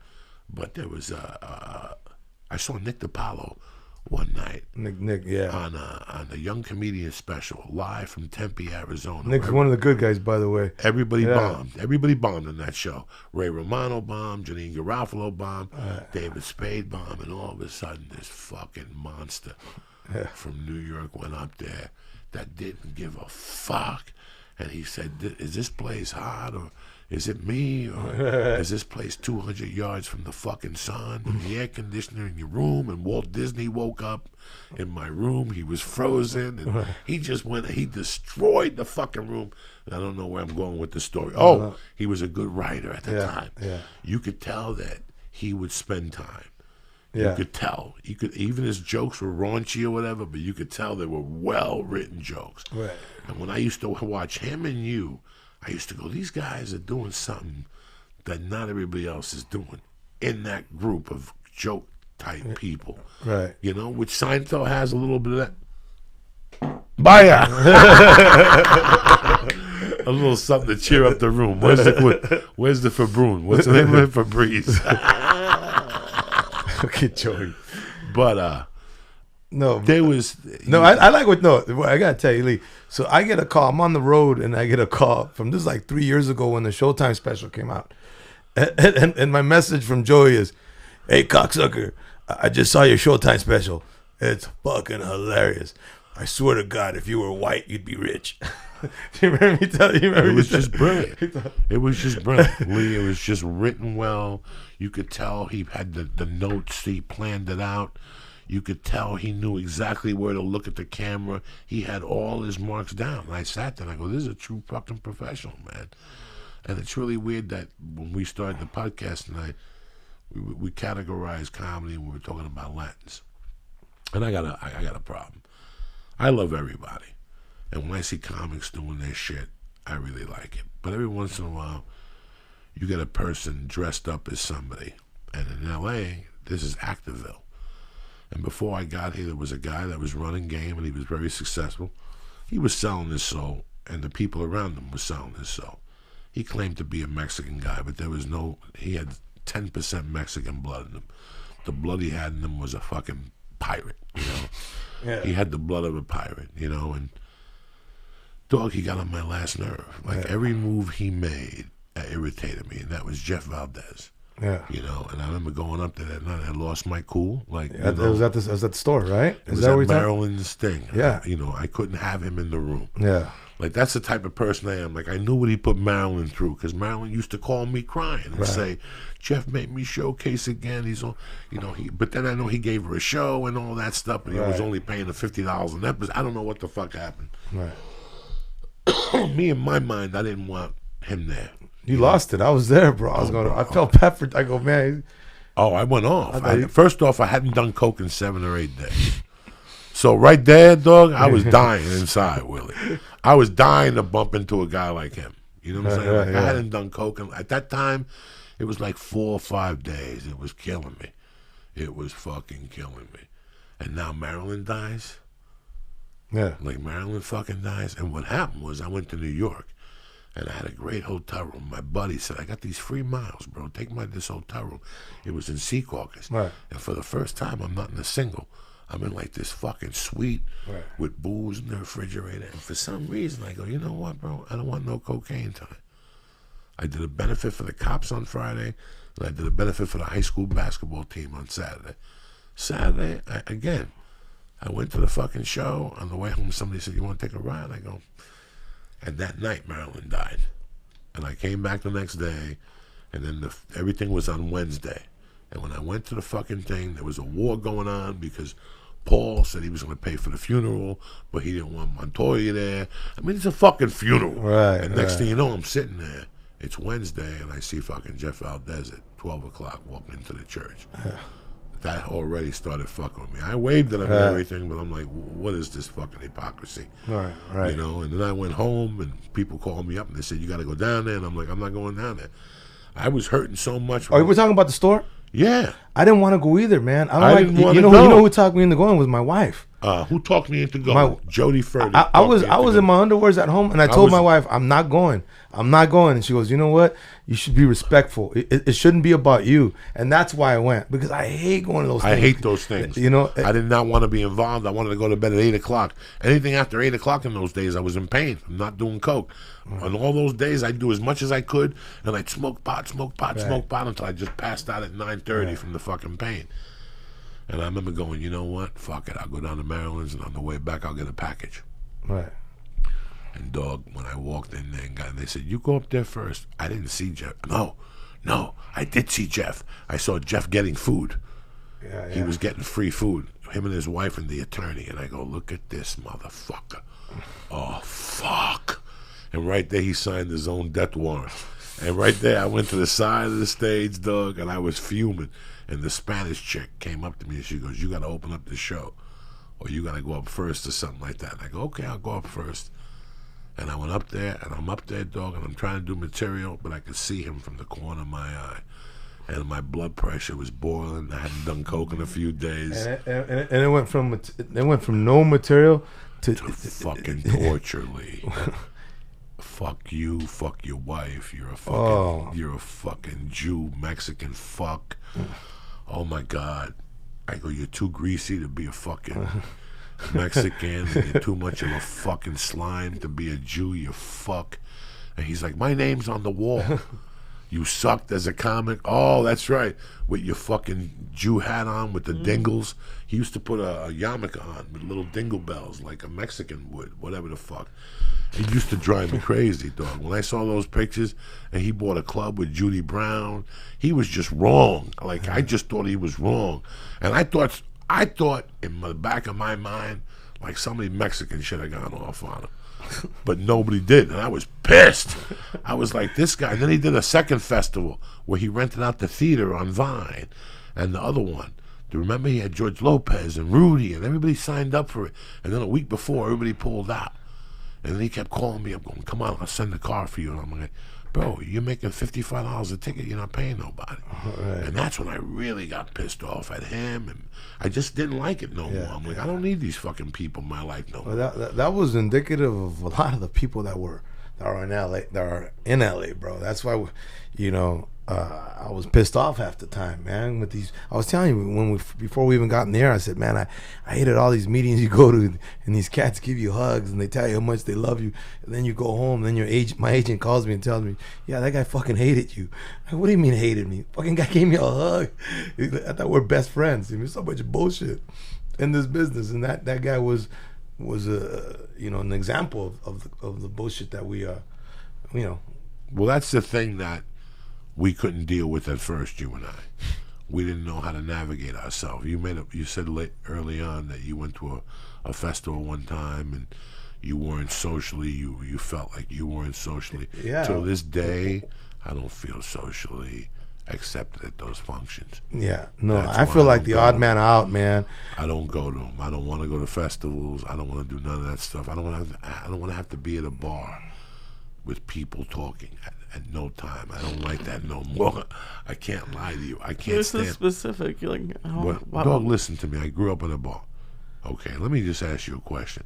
Most people don't go into a bar till they're 14. I grew up in a generation where if you were a dad and you brought your kid to the bar, they could sit him at the bar and they could drink soda and watch the game. I did that with my dad all the time. Yeah, you can't do that today. You can't even think of doing that today. Really? Yeah, at 8 o'clock we serve alcohol. There's nobody under 18. We'll lose our license. Everybody's walking around fucking scared. That sucks. That was the best. They used to get Shirley Temples. Yeah, that's what you do. You eat 1,000 fucking cherries until your mind goes crazy and you get a fucking headache and shit like that. What was I talking about? I don't even know No, what the we're talking about Valdez, man. And how, the sliminess of Well, that some of these shit, bro, people. that for 5 or 6 years, I didn't get work because of that. Yeah. In fact, a couple of years ago, I was involved in a project, and all of a sudden they stopped calling me, and I asked a friend of mine, they said, did you go off on a producer a couple of years ago at the Comedy Store? He didn't even know the story. And I go, yeah, what? And he goes, they don't want you involved in the project. Oh man, it's. I didn't. Hey, listen. I spoke up for what I believed. He disappeared. Right? He's gone. That's it. He's around. He's got a Facebook page. Yeah. You know what, man? I'm pretty sure I'm going to at least suspend my Facebook page. Why? What happened? You said something to me last night. You said, like, whatever you're doing, whatever you're looking at, I want to take it away. And I think what it is, I think it's Facebook. I think it's too much. Because there's so much on there. Listen, man. We had this conversation last week. I was at a bar last night trying to do comedy. Okay. I got a cheese tray in front of me, and I got waffles with fucking... And it's for everybody. Right. Rodrigo was there. Bert Kreischer was there. Joe Perez was there. Lee was there. People coming over and saying hello. Then there was a break in the bar, Willie. And there was 3 more. There was 2 Latin chicks, 2 chubby little Mexican girls with a black dude, and they were all giggling. And then next to them, there was another guy, and then 2 more guys down the corner. Out of all those people, there was 2 people who weren't looking at their fucking phone. And it was me and Joe Perez. And for the first time last night... George Perez? No, this kid named Joe Perez. Joe Perez. He's right. a young kid, 20 years old, does Okay. comedy, funny kid. I'm sitting at this bar, and I'm watching this baseball game. Right. And all of a sudden, I look over, and I see all these people. The guy next to me is texting. His fucking text is going on. This guy's texting. The 3 chicks are looking at one phone, giggling like, they're playing like fucking Pokemon at the bar, And I looked at them and I go, when I was a kid, I would be at a bar drinking. I'd be drinking. I'd be having a good time. I'd be eating the cheese. You mean the moment? Giggling, Engage in moment. conversation. There was 12 people at the bar, and 7 of them were on their phones, like it was the end of the world. And it dawned on me. I said something to Lee and Bert. I go, get off the fucking phone. You guys got to stop. You guys got to stop. It's got to end somewhere. I wish I could wake up one day and just delete everything, but it doesn't take that much of my time. I get up, I do it in the morning, and I move on with my day. Sometimes I want to smoke a joint on Periscope. That takes 3 fucking minutes. To be very honest, I get lost in it. It takes up probably hours of my day. Yeah, I know you're home fucking thinking. Because here's what happens. They have these videos. So you scroll, which plays, haha, that was a funny video, and then it just scrolls up. And there's like 8,000, and you have to keep doing this. No, I don't. That's when I call you at 8 and you're telling me you're sending emails. I know you're fucking around in the thing, looking at stupid videos of Chinese people eating hot dogs or something, and giggling and listening to podcasts. You're out there fucking around. No. So yeah, that's why I'm thinking about deleting it. Don't delete it. Just take it off your fucking phone. Start taking shit off your phone that delete you from your fucking life. Start taking shit off your phone that is taking you away from life. Next time you're caught up in your phone, look up and go, I could have just got shot in the fucking head. Next time you're in that little pond with the bird where you go smoke a cigarette or drink your fucking coffee and you look out and you look at your fucking phone, look up 1 second. And think to yourself, right now I could be getting shot in the head. A terrorist could just take me. And if I was looking up, I could have caught this motherfucker hidden under a tree and played fucking possum. You understand me, Lee? Yeah, no, you have to. You want to die, man? Do you want to die? That conversation we had last week about Ari really sunk with me, where he threw away his iPhone and he went back to the little phone, and he said he was taking too much of his time. I don't use the shit on this. I don't need this. I've been with Sprint for 20 fucking years. Yeah, no, and I would be lost without GPS, so I need it right now. Because the GPS. Now, how do you think people got around with the fucking horse and buggy? You think they had GPS? Yeah, but when I first got here, they used to give you a paper thing, and you had to go to where you wanted to go, and it was page 819, and you had to get a magnifying glass. It was a Thomas guide. Thomas guide. Yeah. That was the most annoying fucking thing in the world. A Thomas guide. What are you gonna do when I put? Do you know what a Thomas guide is? Hey, listen, every time I've been in the car with you, got me lost with that fucking piece of shit. Lost. You one time in that D'Agostino cost me an hour of my life. That wasn't taking me me around the D'Agostino. fucking thing. Him and Emma Wong, whatever her fucking name is. Anyway, I wanted to talk to you guys about something that's real important to me, and one of the reasons why Willie's here. I got the special. I'm shooting it for New Wave October 15th. I did the math. I was thinking about it one day, and 2 people have given me jokes. 100 people have given me jokes. 2 times I used a joke. One time Willie gave me a joke, like in 99. He goes, you should tag it like that at one of those theater Latin things up in fucking...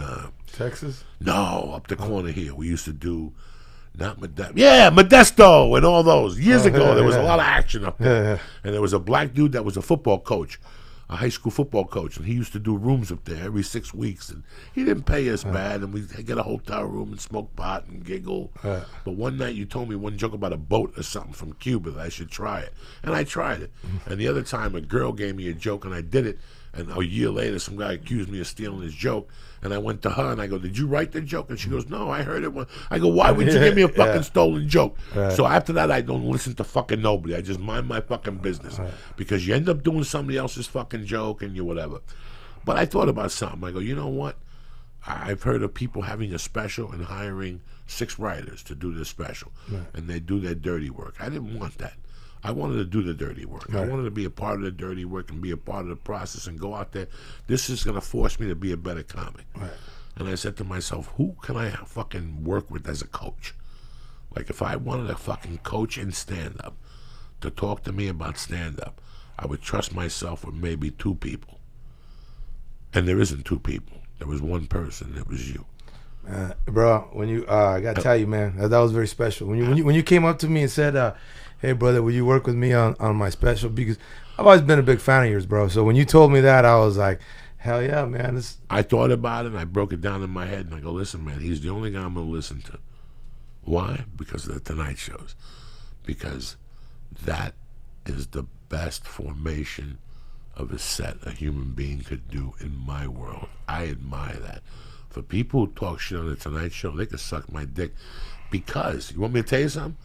I could kill the Tonight Show because it's my world. It's 4 minutes and 58 seconds.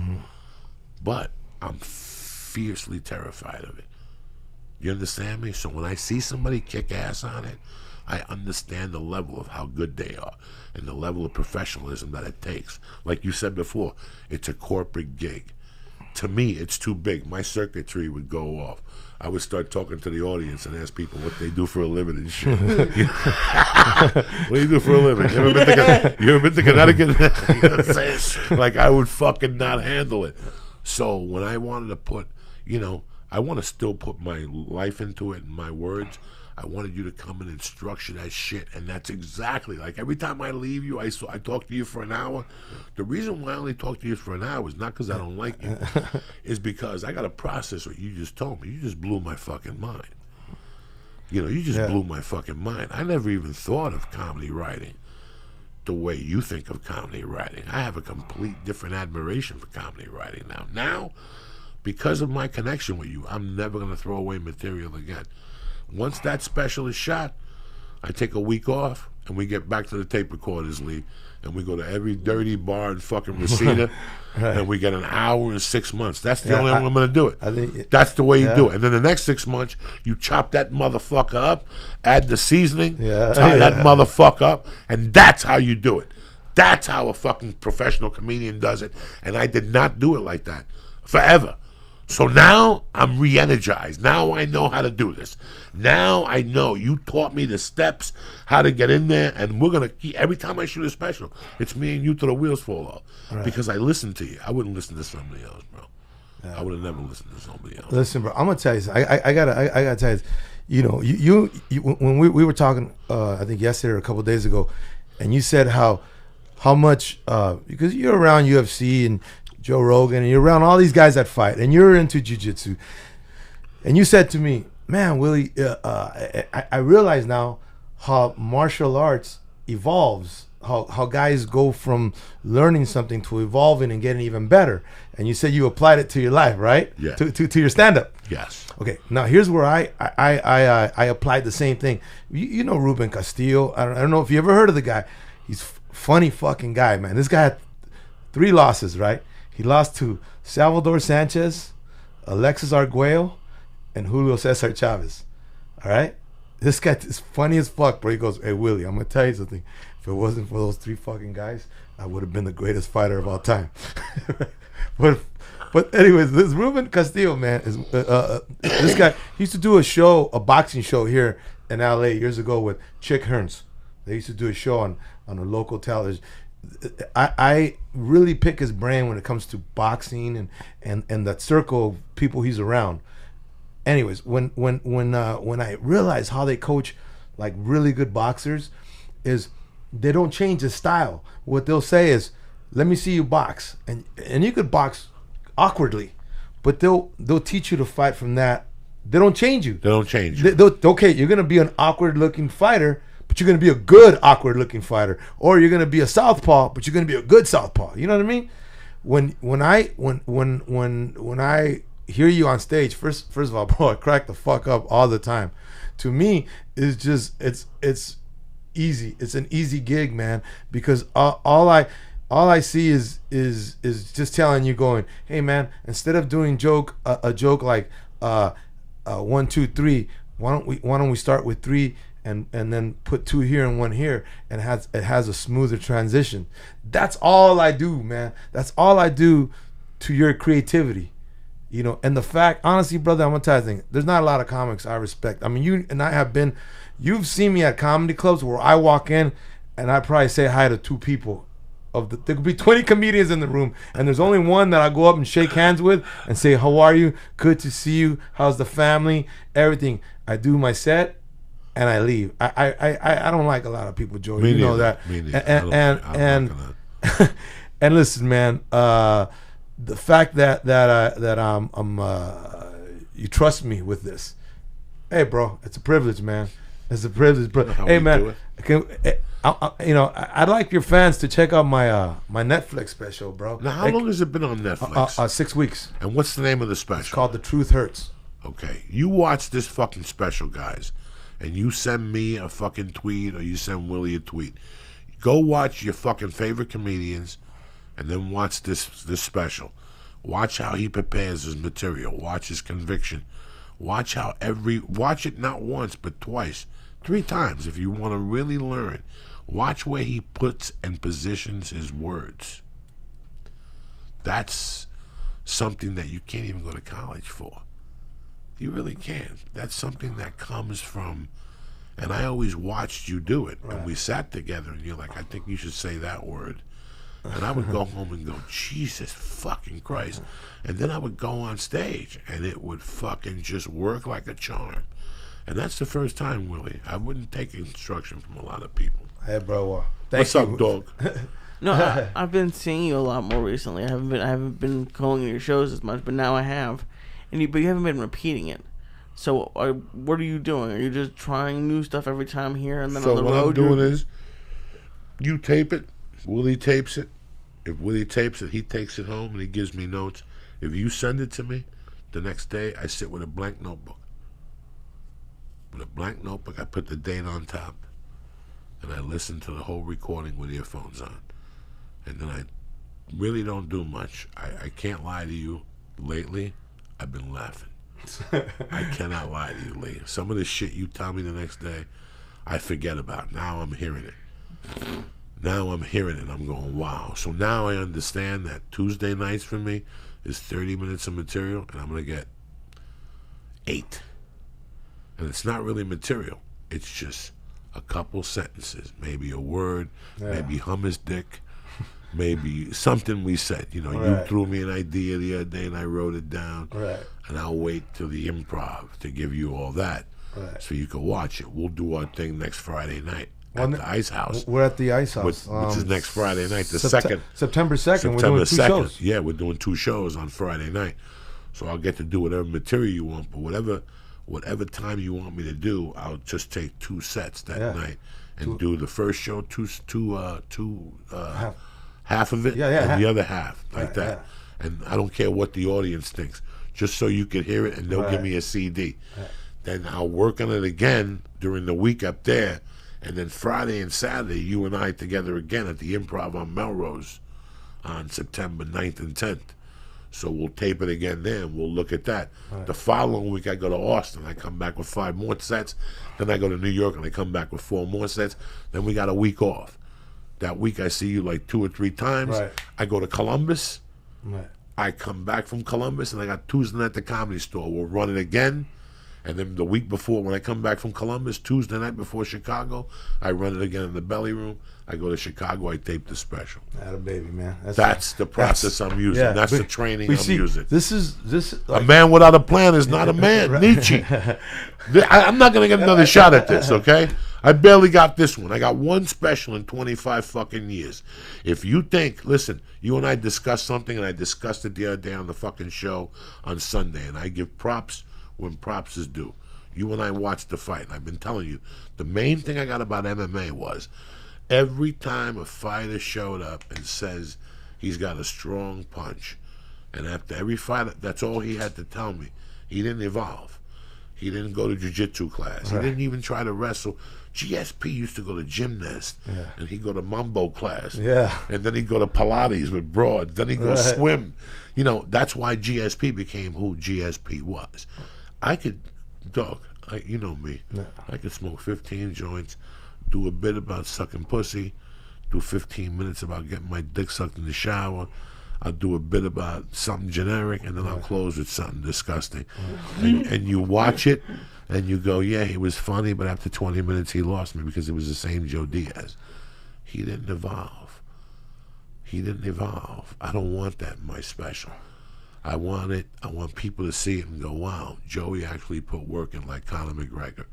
He's disciplined. He still said fuck 80 times, but the last time I saw it, he said it 198. He didn't say pussy. He didn't do, listen, when I'm on stage and people are laughing and I'm doing a sex joke, you think I feel good? Look at me. I'm not 20 no more. I'm a 53-year-old dude doing a joke about eating pussy. It's funny. We giggle. Ha, ha, ha. But it's not what I want the country to see, whether it goes on Netflix or fucking Showtime, wherever it goes. I'm going to have one shot at this. So this is why I wanted to show up like fucking Conor McGregor. The most important is I'm prepared. That's it. You prepared. Your special comes true. You do your hour 15, your hour 10. They chop it into 55. They show a tape of you jerking off with a tuxedo on with your buddies in the beginning, and you got yourself a special. Let me give some shout outs and I'll get you out of here. Let me give a shout out to my man, Chess 7 Raj, Don Wrangler, Cleo, Jake Music, Richie McCannis. I don't know what the fuck. You're an Irish dude. I love you. Chad Reza. Greg and Lynn up there in Seattle holding it down for Uncle Joey, and Matthew Oliveris. Don't forget, I'm at the Ice House Wednesday night in the back, so I'll do another hour back there. Nice. And send that to you August 31st, and then I'll be back there. The Ice House has become fucking workout headquarters. All right? That's it, man. Willie, I'm happy you came on. What's the name of your special again? No Expectations? No, it's called The Truth Hurts. What the fuck am I talking about? It's called The Truth Hurts. It's And it's The right Truth now. Hurts. The Truth Hurts. If you want to see how a on real Netflix. comedian works, because see, here's what the problem is right now, and it really burns me up, because now it broadened my horizon on a lot of things. It broadened my horizon on music. It broadened my horizon on.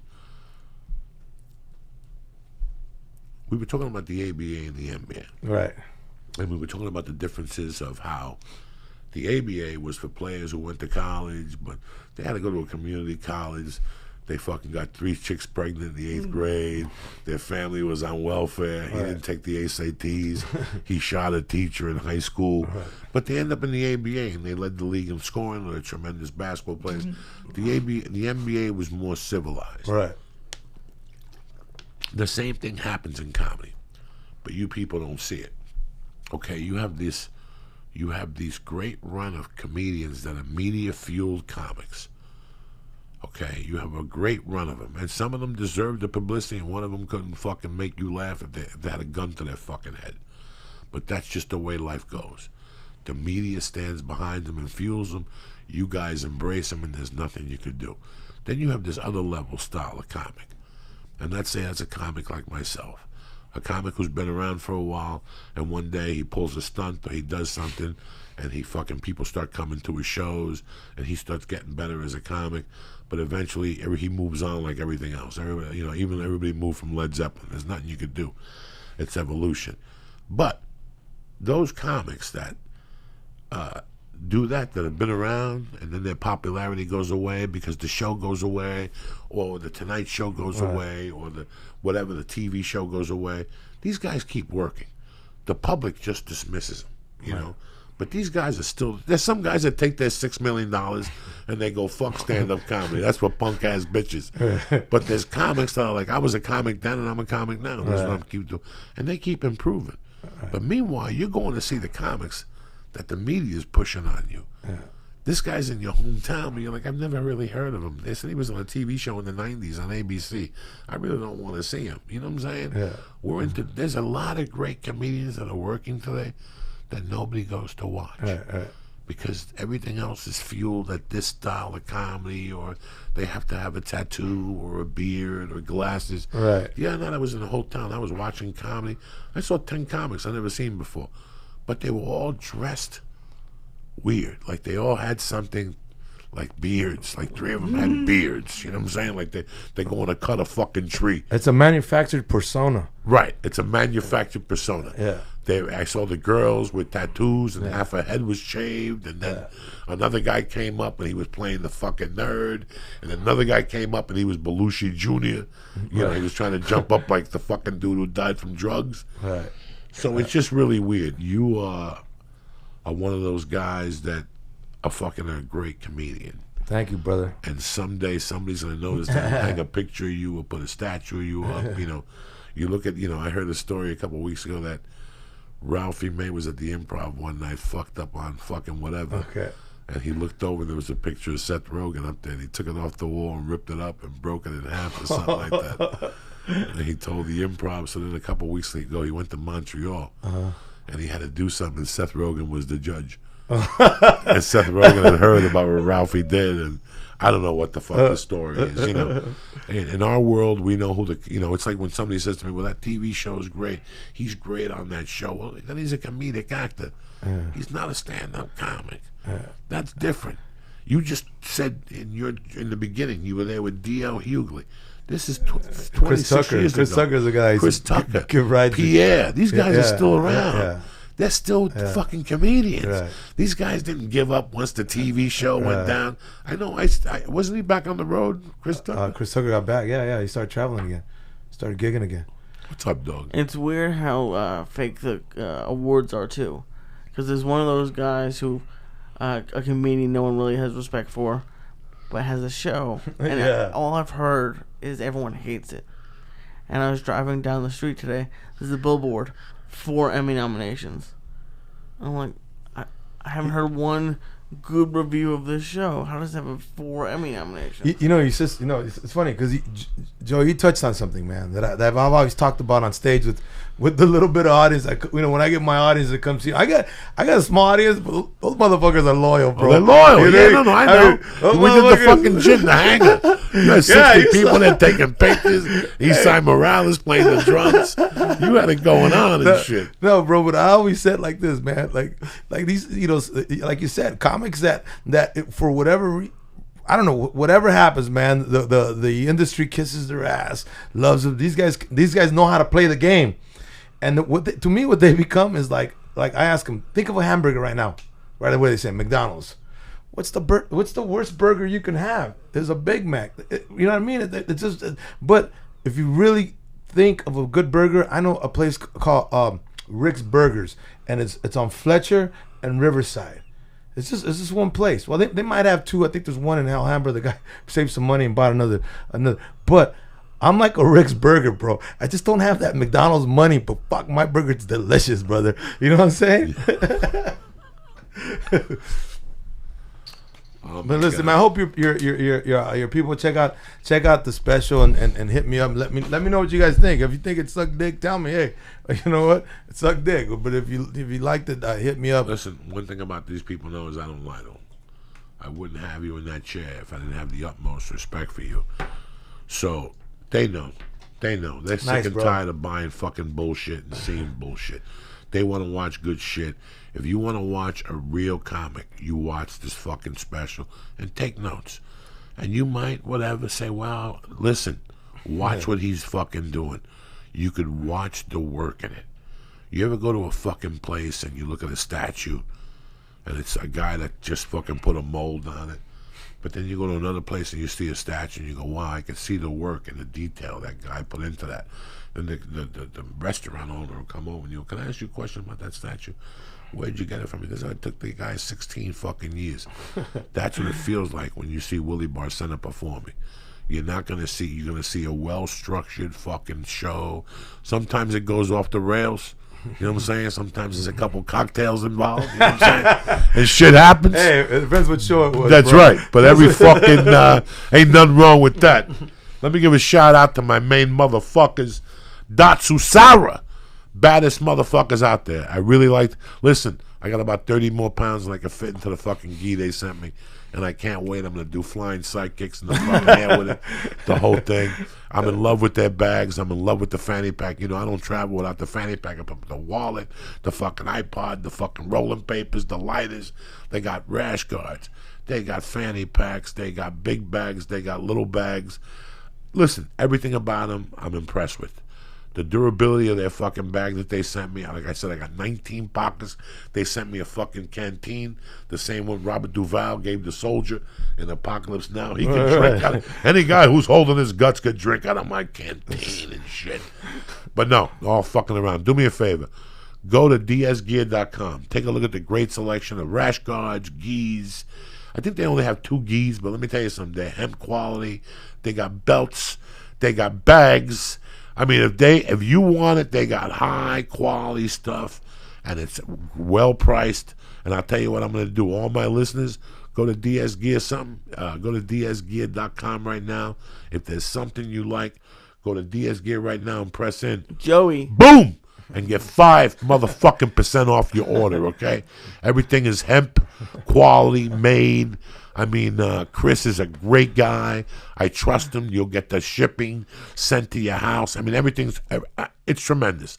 I'm in love with their stuff. Like I said, the fanny pack if you travel and the black jiu-jitsu bag, they're fucking phenomenal. I got my knee pads in there. I got a white belt in there. I got a blue belt in there. I got an extra knee pad in there. I put my wallet in there. I got 2 towels in there. I got nose spray in there. I got a canteen in there. I got a rubber thing in there. And I got a pouch of fucking protein powder in there. I put my gi in there. I put my belt in there. I put a fucking bag in there to put the dirty rash guard in, which is sent to me by Datsu Sara. That's how fucking much they know about what you go through with jiu-jitsu. Not only that, they sponsor EBI, so they're right there in the fucking trenches. So if you're a jiu-jitsu person, go to diazgear.com right now and cut the motherfucking shit. Number 2, onnit.com, always on top of it. I got some mixed greens sent to me, the lemon lime, fucking tremendous. You understand me? Let's say you don't want to eat your lettuce, you don't like your fucking broccoli, You don't like your fucking Ugats, neither do I. This is what you go to. Go to Onnit.com right now. Whether it's the Hemp Force protein, whether it's the fucking Alpha Brain, which is a money back 100% guarantee. They don't even want the product back. Whether it's the Shroom Tech Sport or the Shroom Tech Immune. Hey, I got 10% off on you. On the way out, go to the box and press in. Church. Boom! I give you 10% off that. If you like the kettlebells and the bats and all that stuff, I can't do nothing for you there. But as far as supplements are concerned, Uncle Joey's got your back. So on it, Datsusara, I want to thank you both. Again, DSGear.com and press in. Joey. Boom! And Onnit.com and press in. Church. Boom! There you go. 10% off, 5% off, both of them delivered to your motherfucking door. And that's a wrap, bitches. I want to thank Willie Barcena one more time. Don't forget about The Truth Hurts on motherfucking Netflix. You think they put him on Netflix if he's some type of fucking half a mutt? Get your life together, bitch. Lee Syatt, have a great weekend. I love you, Willie Barcena. Love you, bro. Don't forget, Austin, Texas, September 15th. New York City, September 24th, Gotham Comedy Club. Cut the shit. Don't tell me later, Joey, I was going to get tickets. Can you put me on the list? There ain't no list. I grew up in fucking Jersey. I got 18 people calling me up, giving me dates and shit. Leave me the fuck alone. There's no list. Get the tickets today. Stay black. Have a great week, and we'll be back Monday morning for you motherfuckers. When you wake up Monday, you'll have a fucking brand new podcast. I love you guys. Stay black. Have a great weekend. What do you think of that, Lisa? You know we don't fuck around here.